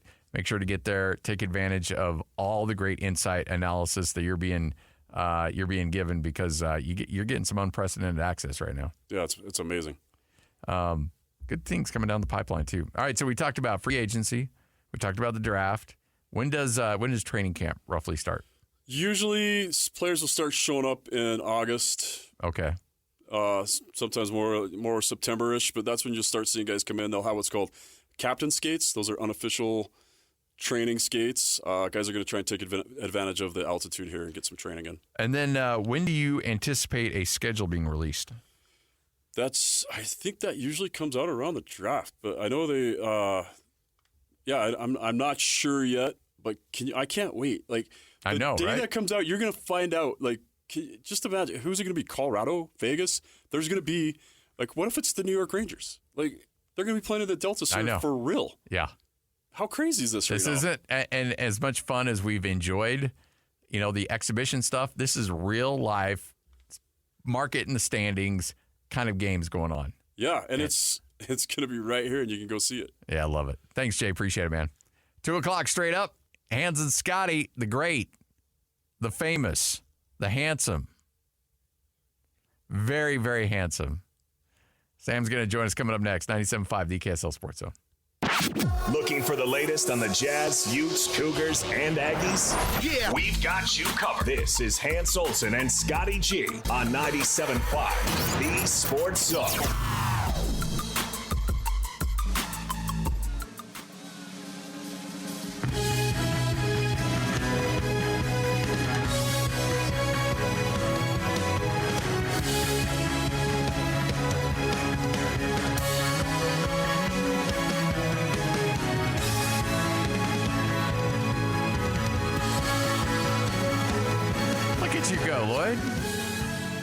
Samstown from the Killers right here on 97.5, the KSL Sports Zone, is the very famous, very handsome Sam Farnsworth hanging out with us. Keep embellishing this. How are you, by the way? You good? Yeah, I'm good. Good. Air game on point. Everything looks good. Oh, thanks, man. Got it flying, man. I appreciate it. We're all just jealous. I'm always looking for a little boost, a little self-confidence boost. You just gave me one, Scottie. Well, let me ask you this. Like, you live in a world. In fact, there was JJ and I were recording something for the college football season. Or was it the other way around? I can't remember. It was you and I were recording something. But the other one, we couldn't leave the studio because the other one, whether it was with you and I were talking or it was me and JJ, but the other one was doing a consultation on makeup. Oh, yeah. And I'm like, this is a world that I have no idea what's going on. But it was in depth, man. And so I was sitting here watching one of you two just getting grilled over by somebody that was in the makeup department. Like, you got to use this and do this and this foundation. I'm like, what kind of world are you guys living in? Look, man? that was my very first experience with that too. Maybe even Jeremiah's. But we both. They told us, plan for about an hour and a half. I'm like, oh, they're just joking, right? This is true. No. Yeah. Hour and a half. We had to sit in the studio with the studio lights on, and then we had this virtual consultant who could see us through the cameras and everything. And they had they had the whole palette of different makeups that we had to try. And how often I actually do the whole routine, that's another story.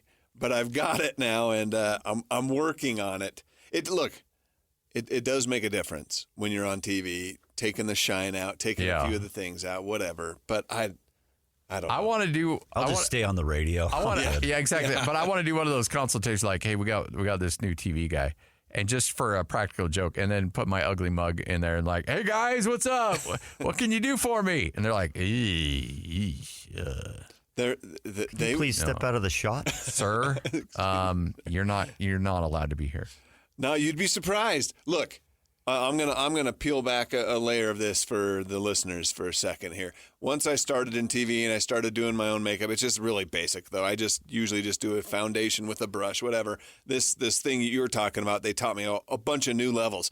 Anyway, ever since I started doing this, whenever, and this has only been maybe 3, 4, or 5 times in the last 15 years, but whenever we've had family pictures, I'm like, hey, you know what? I'm going to put a little foundation on real quick. Hold on just a second.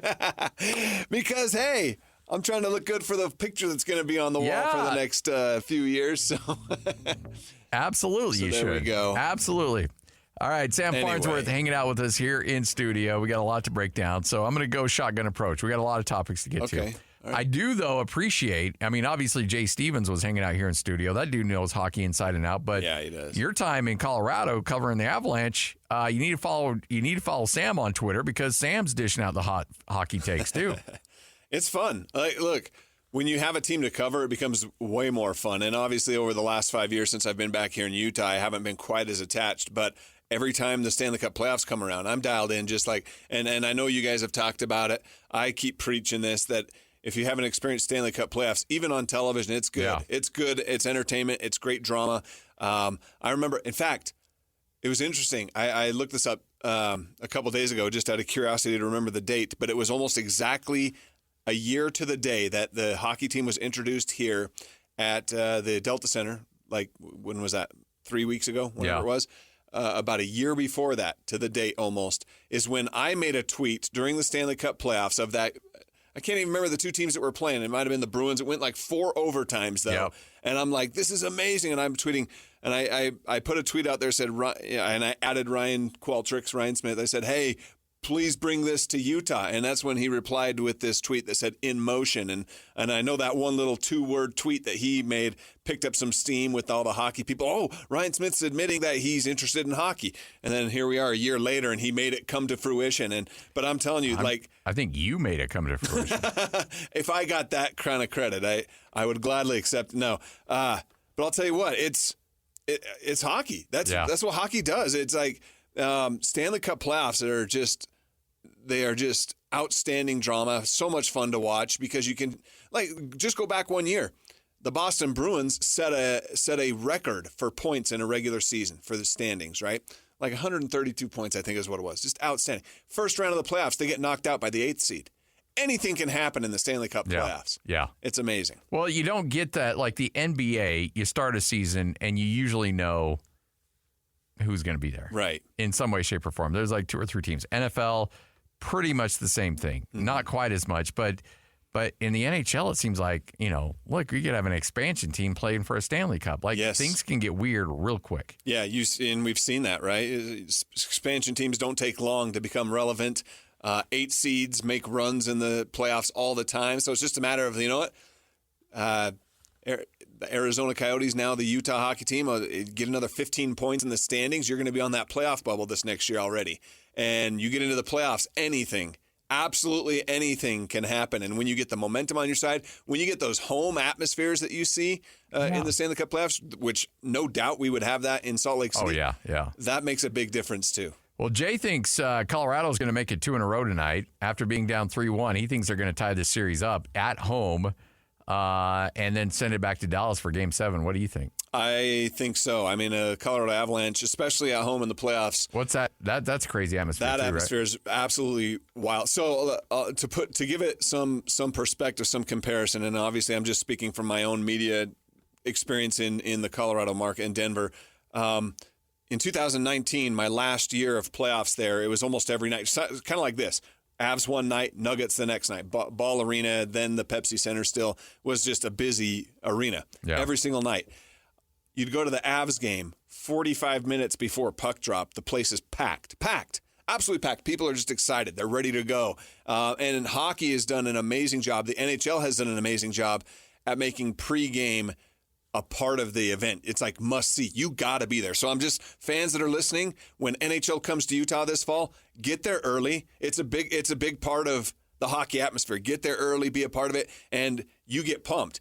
The Avs fans, they know the deal. Very next night, you show up for a Nuggets playoff game. Big deal, too. And it takes about, 20, 25 minutes before the game, before the place is actually filled out. And that's just it's a different crowd. It is. It's a totally different crowd. And maybe that just speaks of that market, too. But at the same time, Avalanche hockey in Denver is unlike almost anything else. I mean, Denver Bronco football at Mile High on a Sunday, or a playoff Sunday especially, is just an electric atmosphere unlike any other two. But Avalanche hockey's right there with it. And if the Avs win, Denver's going to have 2 Game 7s on Sunday. I know. Lloyd just texted me and said, I need you to spend some time talking Broncos. So, okay. Oh, nice. All right. The Broncos are the worst team in the NFL, and it's not even close. I was. You're never going to live that one down. Well, look, there's been some angry Monday mornings. Let's just say that. And you probably were actually speaking pretty truthfully at the time. Yeah, I pretty much think so. No, let's go to the NBA. You got obviously some fun stuff going on. Knicks and Pacers coming up tonight. I think Knicks are going to win that series and move on. But we'll see if we get a Game 7. But last night, I said Denver was going to win this series in 6 games after they caught fire. And Mike Conley and the Wolves said, nope, that's not going to be the case. They outscored Denver 29-9 in the fourth quarter. But that game was already felt like it was out of reach at that point. Does Minnesota, as the series shifts back to Denver, I can't imagine Denver loses Game 7 at home. I can't imagine. But Minnesota's already won Game 1 and 2 on that court. So who knows? Yeah. And so, and the way it happened last night, it was very reminiscent of, was it Game 2? Yes. This big blowout. Yep. And very reminiscent, right? And you're just like, wow, that defense is back again. They're making life extremely difficult for this Nuggets offense to figure anything out. That Minnesota, that Minnesota team that played last night, that played in Game 2, looks like an unbeatable NBA basketball team. It just does. But when will they show up? Because when you see the Nuggets that played in Games 3, 4, and 5, and the way Nikola Jokic played in those games, you're like, how does anyone beat this Nuggets team? Right? And that's the kind of series this has been for me, at least. As I've seen the two teams win, you're like, wow, that's an unbeatable team, right? It just goes back and forth. And so, but I have a hard time believing that Denver, as the reigning champs with a 3-time MVP on their roster, with how much talent they have across the board, it just really feels like there's no way they're going to lose Game 7. I can't imagine it. But if Minnesota does it, we're all going to be like, well, I mean, yeah, I guess. I mean, they won Games 1 and 2 there too. You know, so it's just one of those series where I love the matchup, because where are we going to go? What are we going to get by the end of Sunday night? Dallas will be at home trying to close out the Thunder. They get a huge Game 5 on the road in Oklahoma City. I'm having a hard time on this one because I could see Oklahoma City going in and getting their win against Dallas, forcing a Game 7. But Luka and Kyrie, Luka's banged up, Kyrie's doing his thing, but there's got to be a sense of urgency to try to close that thing out in your own home court. I could see I'm 50-50 on that one. Spread is Dallas minus 3.5. I wouldn't touch that line if I were you. I could see that thing going 50-50. I'm really having a hard time trying to wrap my arms around that one. I would. 50-50 is a good one. I'm going to go maybe 55 in favor of Dallas. 55-45 type. That's fair. I really like. And I know Luka's been banged up, but still, I mean, what did he do last game? He got a triple-double, 31-point triple-double, right? And when Kyrie is playing alongside Luka, they are really tough. And I don't know, there's something about Luka Doncic that feels like he understands the moment. He understands at what point he is in his career, that this is one of those times where it's like, look, I can't afford an exit here in the playoffs. I've got to take this team to the next step. I've got to help them get to the next level. And it feels like they're going to be able to do that. Where on the other side, Oklahoma City, they're still a very young roster. There's still a lot of these guys are still kind of cutting their playoff teeth out here, you know, really getting this kind of experience. And so it would not shock me at all going into a closeout game on the road if Oklahoma City does not rise to that occasion and Dallas is able to close it out and get to the Western Conference Final. All right. Again, this is a shotgun approach with Sam because we're going to talk golf with Bob Casper coming up next. So I'm trying to shoehorn in as many topics as I can with you because I love your opinion. And you got earlier in the week, you're like, hey, Hands is out. I'm ready to go. Look, I'm just saying, if Hands is going to suddenly be like, you know, I'm going to take a week off, he should be nervous that someone might be like, hey, you know, Hands get Wally pipped real quick. Apply for a job here. No. Hey, look, JJ's already pulling double duty. Come on in. Let's go. I like the occasional. I like the spot starts. That's I like coming swooping in and then be like, all right, I'm out. All right, so I got to imagine you're going to be down in Vegas. I'm going to be down in Vegas for Big 12 Media Days, Mountain West Conference Media Days. I've asked Alex Curie about this. Earlier in the week, we had a chance to chat with JJ about this. I'm going to go over underlines on win totals for the upcoming college football season. Ooh, all right. Let's start with the Vegas has set the line at Utah at 9.5 games for over-under regular season wins for the upcoming season. Do you take the over or the under? I will lean over right now. Yeah, it's a great line. I think 10, it is a great line because 9 feels really safe. But I feel like 10 is about where this Utah team, the expectation should be for them. If they're healthy, you maintain your health throughout the season, specifically Cam Rising, Brant Keithy, those key players on offense. Those guys stay healthy. It just feels like 10 wins should be what that team gets. So I'll take the over. I think they roll out of bed and get 9 wins. Yeah. The question is, can you get to 10? And it's so hard. 10-win seasons are so hard to get to in college football. And I know everybody's like, oh, they should go. I think JJ has them going 12-0. I would never, and again, no disrespect to JJ, right. I would never pick a team to go 12-0 led by a bunch of 19 to 22-year-olds. Well, because they're morons and they're going to do dumb stuff, and it's too much to expect them to be perfect. Now, it has happened, and it happens all the time in college football, but to predict that it will happen is just, there's always that weird day when you're playing Texas Tech or whoever, and you're just not playing well. Kyle Whittingham talks about it all the time. He goes, I'll walk into a pregame locker room. I'm like, oh, we don't have it today. And we go out and play like it. Like, it's just too much to ask these guys to be great for 12 consecutive weeks. Yeah, and so I'm assuming the line includes if they get bowl wins and whatever, or is this Nope, regular season only, just the 12 games. So go back to Utah's 2 Pac-12 championship appearances. Or Rose Bowl seasons, right? I think, if I'm not mistaken, I'll have to go back and double check, but if I'm not mistaken, those were 9-win seasons. Yes. One of them, they lost to San Diego State and still went to a Rose Bowl. Yeah. Right. And that was the year Cam Rising stepped in and became the starting quarterback, right? So, look, a 9-win regular season, man, you've got me backpedaling a little bit. I'll still take the over right now, but wow, that's not going to be easy. I'm leaning over too. If you had to put my legs or feet to the fire, I would say over. But again, I would not touch that line. BYU at 4.5. So we got to drop all the way back to 4.5 for BYU. That's their over/under. I am taking the over. I actually think they get to 6. I do think they get to a bowl game. I feel way more confident about BYU at 6 than I do Utah at 10. I certainly feel confident in BYU getting to 5.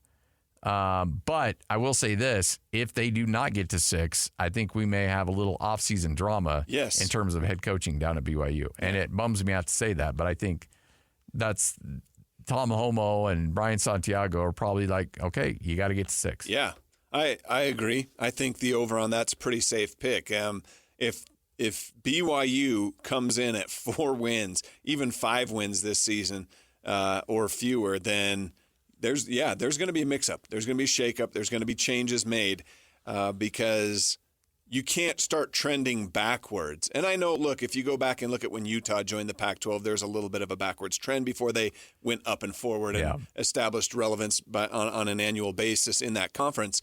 You do have to have patience with BYU as they've now transitioned into a Power 5 or a power conference into the Big 12. But at the same time, it really feels like with some of the resources they have down there, what they've put into the coaching staff with their contracts and the support staff, it really feels like you have to take a step forward, even if that step forward is just 1 win. Yeah. That's the step. You have to take that step forward. So it's got to be a 6-win season. Going 5-2 and then losing 5 in a row to end the season. I mean, that wouldn't be good. It's just not great, and that momentum's got to shift. But the problem is, I don't know if you have the quarterback play to get there. I think McKay, you and I think we're on the same page here because I think you agreed with me that McKay Hillstead's going to be the starter before the season's over. I'm a huge fan of McKay. I called all of his games last year at Utah State. The pace in which he was playing before he went out with injury was really good. He was on a great trajectory. That injury set him back. That concussion, I think, altered the confidence a little bit. If he gets that swagger back and can really play with the moxie that he was playing with before he went out with the injury, I think he's your best quarterback at BYU right now. So I think the only scenario in which that he does not become the starter at some point this season is if whoever emerges as number 1 out of fall camp just takes the reins and takes off. That's the only scenario. I feel like if it's a close 1-2, 1A, 1B type thing by the time you get to kick off this season in Provo, where it's that close of a battle and you're not maybe experiencing as much offensive success as you would have liked, you get further into the season and maybe you're wavering. Oh, we need to go back to Retzlaff or back to Bohannon or whatever, and you're going back and forth. Then suddenly you start to think, oh man, maybe we need to get McKay in there. So that's one scenario. Or if there's a huge gap between 1 and 2 by the end of camp, which I don't anticipate there being, but if BYU feels like there is, and 1 isn't performing to the level they hoped, but there's that big of a gap to number 2, then McKay instantly. So I know that sounds confusing, but that's where my mind's at. I feel like there's 2 scenarios where McKay becomes a starter before the season's end, and I feel like those 2 scenarios are pretty likely. The only scenario would be if whoever one is just takes off. And I certainly hope whoever it is does for BYU. You want that, yes. You want them to play well, but I just don't see it. And I think Bohannon is not the answer. I don't think Retzloff might be. It's just, and I think McKay, had McKay hit the transfer portal in January and been there for spring, I think McKay would be your week 1 starter. But it's too much to ask to have him come in and fall, learn an offense, and be ready to go. But I do think when it's all said and done, and it's not fair. I get it. It's not fair, but that pick 6 against Oklahoma I can't get that out of my brain. That's tough. And you know, huge 14-point swing. You do have the ability, and even though I said you've got to take that step forward and win at least 6 games, I still feel like you have the ability, the freedom to be a little more patient with that position. So for me, that's why don't start Bohannon. He's got 1 year of eligibility. What are you doing? You got to start one of these younger guys who has a future in the program, that has an opportunity to, cut their teeth a little bit more, gain a little more experience, gain some momentum for next season and beyond. It's not about this year. It's not about trying to go out and win 8-9 games this year. Let's be real. It's about getting bowl eligible, but also developing your young quarterback, because you've got to have a 2-3 year starter in the Big 12 to succeed. But on the flip side on that, if I'm Kalani, I'm like, I may not have a year to develop. That's true. So he's got to save his job too. I got to get, his number 1 priority for long-term financial security is get to 6. Yeah. And so, you're looking at, and that might alter your decision-making. Whereas if you were on year 2 of a 5-year contract, then you might be like, hey, look, let's throw these younger guys in and develop them up so we're ready to go in year number 3 of this thing. But, you're up against it, and your wife wants to remodel the kitchen, and you got all this stuff. You're like, eesh, we got to win some games next year. Yeah. So you're right. From that standpoint, his job is the top priority. He's got to make sure he's winning football games. But I just really feel like in this era of BYU football, you've got to start developing for the future. You can't just be like, okay, we need to win 9-10 games now, because that's just not realistic. Utah State, their line is set at 5.5. I would go over on that. I actually think they got beat up a little bit in the transfer portal, but not nearly as bad as it could have been or what it was a couple of years ago. They lose Anthony Switzer. They lose a couple key players, but you're able to hold on to Jalen Royals. You're able to hold on to Ike Larson. You're able to hold on to some really key players. Rasul Faison goes into the portal but ends up coming back out, and he returns. So you got good running backs. You got great wide receivers. Brock Lane at tight end. If you get Spencer Petras, the Iowa transfer, plays as well as I think he can play, that's going to be a dynamic offense. The only thing working against Utah State is, when I think from top to bottom, I think this is Blake Anderson's best team he's had. Even better than the 2021 team that won a title. The problem is that schedule is a nightmare. Yeah. An absolute nightmare. You're essentially playing 3 Pac-12 teams, USC, Utah, and Washington State, 2 of those on the road. And, the schedule does not do you any favors. So they may be better, but it still may be a dogfight to try to get to 6 or 7 wins. You mentioned 2 names that I really love on this roster, and I know football more than any other sport. Every single position really, really matters and plays a huge role in you winning football games. But the 2 names that you mentioned that I really are pleased that they stuck around, that they're still coming back, and I expect them to be not only leaders but just great players this year, are Isaac Larson on defense, of course. Having Switzer would have been great too. I was sad to see him. I became a big Switzer fan. I loved watching him.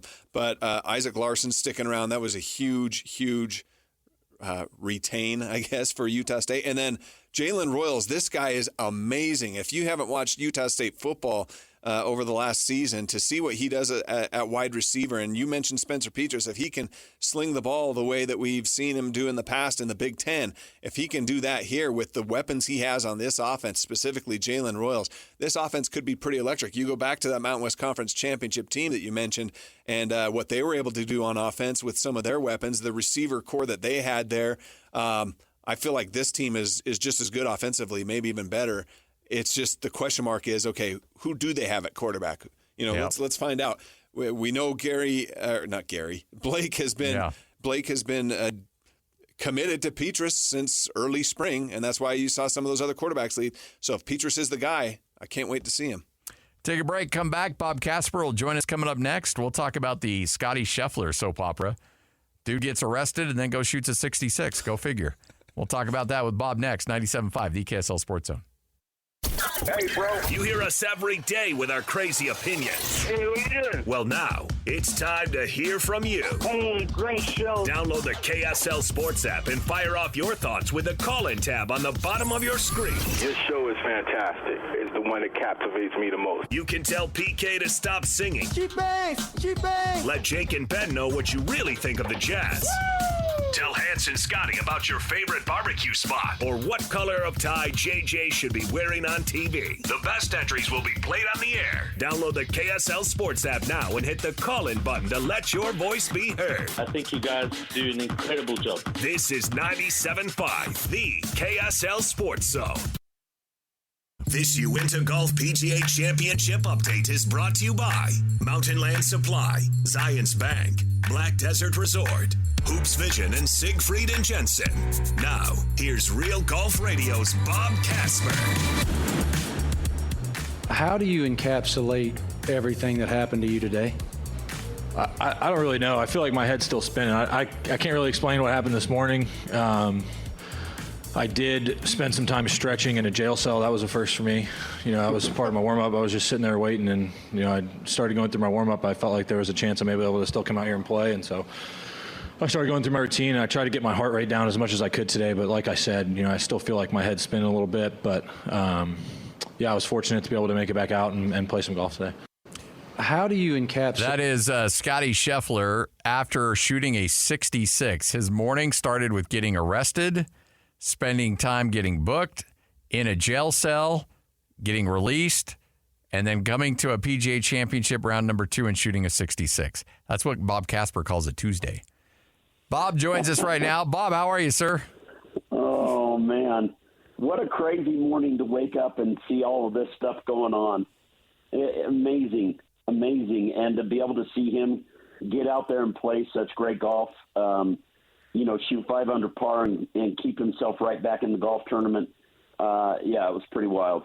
Scott Gerard, Sam Farnsworth hanging out with you right here on 97.5, the KSL Sports Zone. And, of course, Bob Casper. You'll hear him and Brian Taylor tomorrow on Real Golf Radio. But, Bob, honestly, this is a weird situation, but I think we need to look at the fact that, there's some guys out there that find a way to get themselves into trouble, and just trouble seems to follow them. Scottie Scheffler is not that guy. This is one of the most vanilla dudes on the PGA Tour and all of sports. Yep. So for him, of all people, to get intertwined in this makes me lean a little bit more to Scheffler's side than maybe what's being reported in by the police. So Scottie Scheffler is such a good guy. Almost like squeaky clean, wholesome. Just had a baby 8 days ago. His wife and he just had a baby. He's a father now 8 days ago. And the whole situation, everybody's looking at Scottie Scheffler. The sad situation was that there was a fatality this morning at 5 o'clock when this guy's going to the golf course and he gets hit by a shuttle van or a shuttle bus and killed.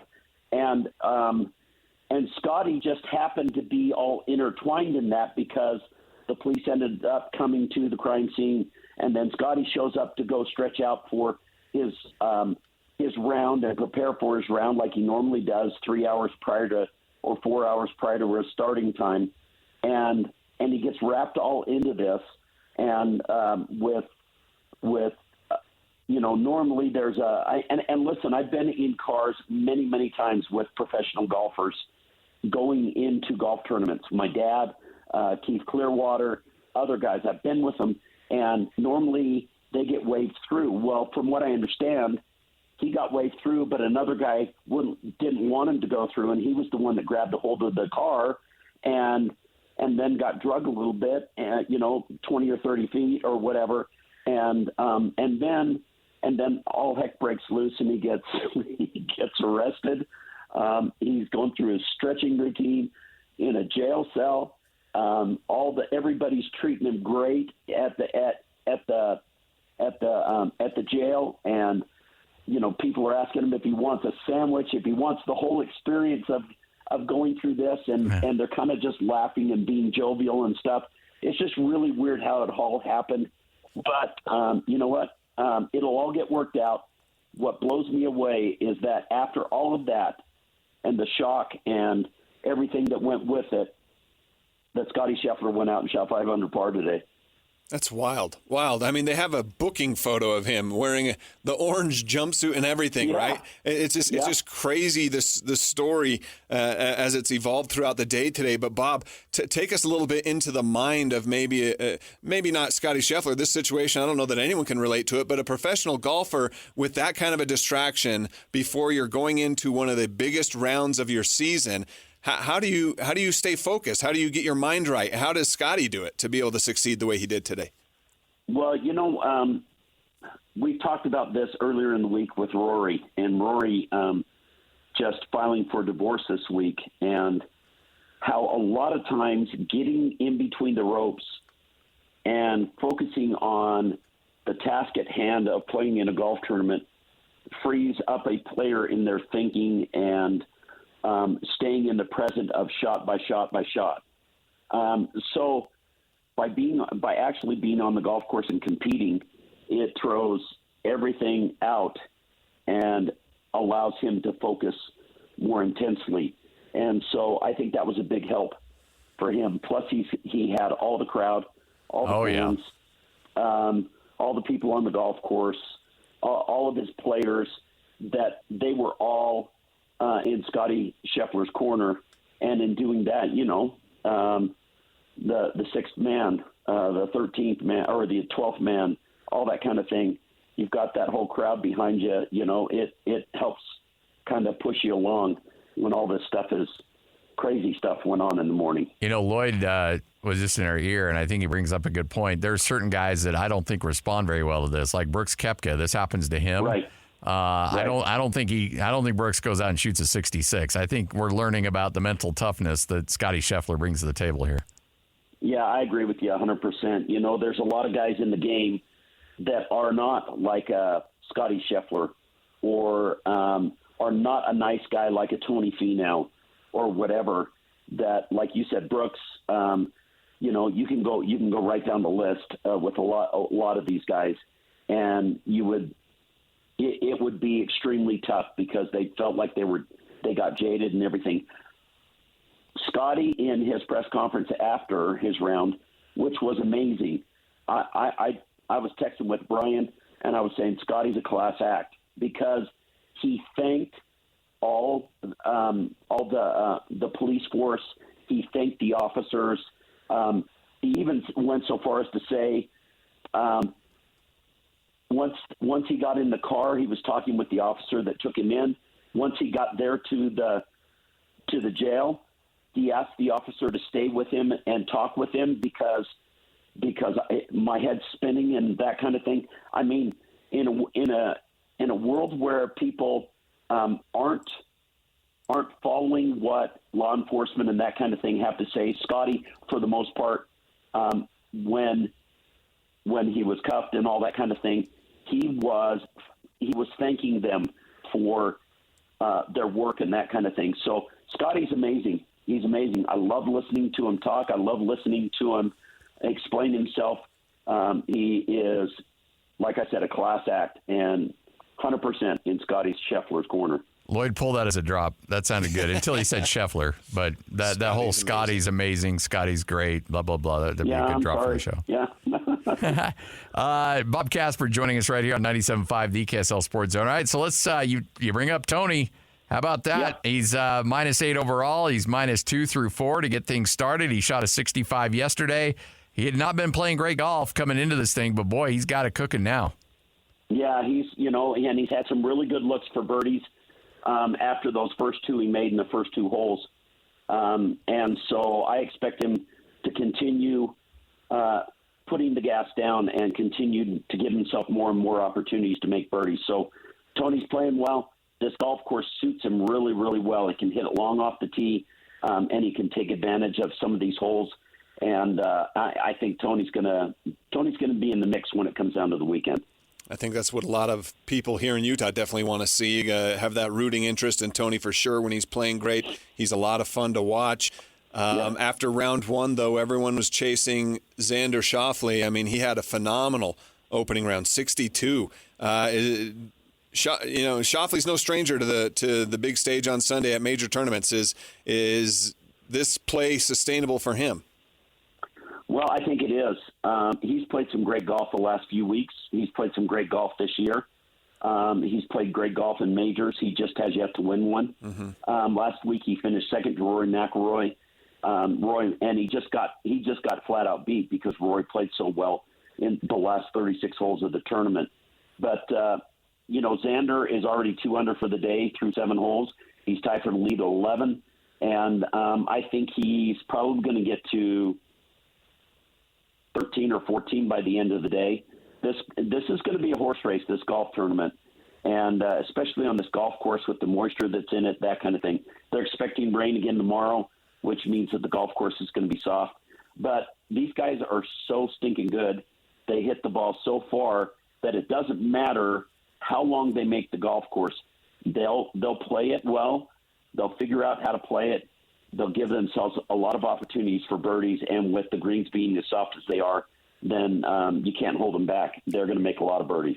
Well, you got Tony at 8. You got 3 guys at 9 under, including Scheffler, and Morikawa and Schauffele at 11 under. I'm telling you, again, you've got Scheffler, and Morikawa all within 2 shots of each other. If you want a little star power going into Sunday, it appears like it's shaping up to be that way. Yeah, and it's exciting. You want us as fans, and I'm a golf fan. I want to see the best players all fighting it out at the end with an opportunity to win the golf tournament. And if somebody goes out and takes a hold of the lead and they've got a 4 or 5 shot lead going to the final round and that kind of thing, I want to see the guys from behind really making a push to try to get back into it. I'm excited. I'm excited to see Morikawa, Schauffele, Scheffler. Also, Rory's there. Tony's there. Sahith Theegala, he's another guy that's a young guy. He lost in a play. He had a chance to be in that playoff, or he was in that playoff when Justin Thomas won at Southern Hills, and that was his rookie year. So he's another guy you got to watch out for. So this is going to be a really, really, really good PGA Championship. Talk a little bit about Thomas Dietrich and Mark Hubbard. Both those guys are at 9 under as well. Do you give them any bit of a shot going down the stretch? Well, we've talked about this a lot. The process of playing a major championship, you always see guys go out and in the first 36 holes and really kind of get themselves up in there. But the guys that have staying power, the guys that get sifted out are the guys that haven't been there before, like Dietrich and Hubbard. Hubbard, his best finish in a PGA Tour event is a tied for second ever. He's in uncharted territory. Dietrich's in uncharted territory. Eckert's in uncharted territory. And so I would hope they would play well over the next 36 holes, but it wouldn't surprise me if they don't because of where they're at. And it becomes really, really hard for a guy that hasn't been there before. And everybody else that's in that mix has all been there before, including Tony, and has learned from being in those positions. I got to imagine, just kind of walk us through what that mindset's like, because you're going out there and you're like, oh, this is fun, I'm killing it. And then all of a sudden you wake up on Saturday morning and you're like, oh, I'm 1 shot back or I'm 2 shots back. And all of a sudden that realization, you're like, oh, whoa. And everybody's texting you and calling you like, go win this, you can win this. And you're like, what is that like as a player, man? Because that's got to be a little bit of a mind bend for you. Yeah, it is. You start to get ahead of yourself, You start thinking about, well, what will this do for me in my career if I were able to contend and win a major, and the thing that the best players do is they stay present. They stay in the moment, and not get in front of themselves. Max Home at Augusta. He slept on the lead 3 days and did pretty good. Really good, except for that shot on the 12th hole that went over the green and into the ivy, where he ended up making a double bogey and didn't have a chance to win. So there's lots of things that can happen. The thing is that they've got to listen. They're all great players. Now it becomes a mind game, and they've got to stay in the present and not get too far ahead of themselves, because if they do, then things start to compound on them, and it really starts to blow their mind. All right. Crystal ball time. Monday, you hop on the air with me and Hans. Hans will be back. We'll be breaking this down. Who do you think's got this thing wrapped up? Well, it's going to be tough. I'm going to say there's 3, hopefully 4 that stay in the mix. Colin Morikawa, Xander Schauffele, Tony, and Scheffler. The PGA Championship is known for first-time winners. There you go. I like Colin Morikawa was a first-time winner. Xander has not won yet, and Tony Finau has not won yet. I think I'm going to put my eggs in the basket of Xander Schauffele. Okay. It's tough. I mean, it's a good pick. With the weather being the way it is, and these guys playing well, 3 shots seems like it's a lot of ground to make up for Tony. It's not, though. It's not. Not on these greens and how good they're rolling and everything. Guys are making a lot of putts. It's not. And Xander Schauffele also, he hasn't won a major, but he's won a gold medal in the Olympics, and that might help him or bode well for him also. Well, always great, Bob. Appreciate it. You got the show coming up tomorrow, Real Golf Radio, Saturday mornings, right here on 97.5, the KSL Sports Zone. Enjoy the weekend, and let's recap this thing on Monday, all right? That sounds great. I'm excited. All right, thanks. There he is, the man, the myth, the legend, Bob Casper. We'll wrap things up. Sam Farnsworth, kind enough to hang out with us for the final hour of the program. And then, folks, you can take a deep sigh of relief because everybody's favorite Hans Olsen will be back on Monday. We'll wrap it up next. 97.5, the KSL Sports Zone. Your home for Real Salt Lake is right here on 97.5, the KSL Sports Zone. RSL, winner of back-to-back home games and unbeaten in their last 9 games, will host the only team to defeat them in Utah this year. The Colorado Rapids return Saturday night, first kick 7:30, pregame show at 6:30, right here on The Zone. Catch every moment of every RSL match right here on your exclusive home of Real Salt Lake. 97.5, the KSL Sports Zone. Number 1. Miss any part of the show? Every moment of every show is available in podcast form by searching Hans and Scottie on your favorite podcasting platform or online at KSLSports.com. This is Hans Olsen and Scottie G on 97.5, the KSL Sports Zone. Standing here beside you, want so much to give you. Scottie's amazing. He's amazing. I love listening to him talk. I love listening to him explain himself. He is, like I said, a class act. Liar! Hey, Bob speaks the truth. Love listening to Scottie explain himself. Sadly, it was... Could you explain yourself? Scottie Scheffler. Hey, wrapping up another edition of the show. Big thanks to everyone who helped us out. Jay Stevens in the 2 o'clock hour. Shehan Jeyarajah in the first hour as well. Mitch Harper joined us at 12:30. And then the great Sam Farnsworth has been with us for the last hour. Sam, can't thank you enough, man. I know you're a busy man. You got TV coming up. It's all good. I enjoy it. Someone's got to hit cleanup, man. Yep. Hey, load up the bases. I'll try and bring them in. Speaking of the bases, high school baseball, I got all kinds of stuff coming on KSL Sports Live. It really is a fun time here. I've said this to multiple people before, that you can throw me in 76,000 packed Mile High for a playoff game, or you can throw me in a small high school gym with 500 people.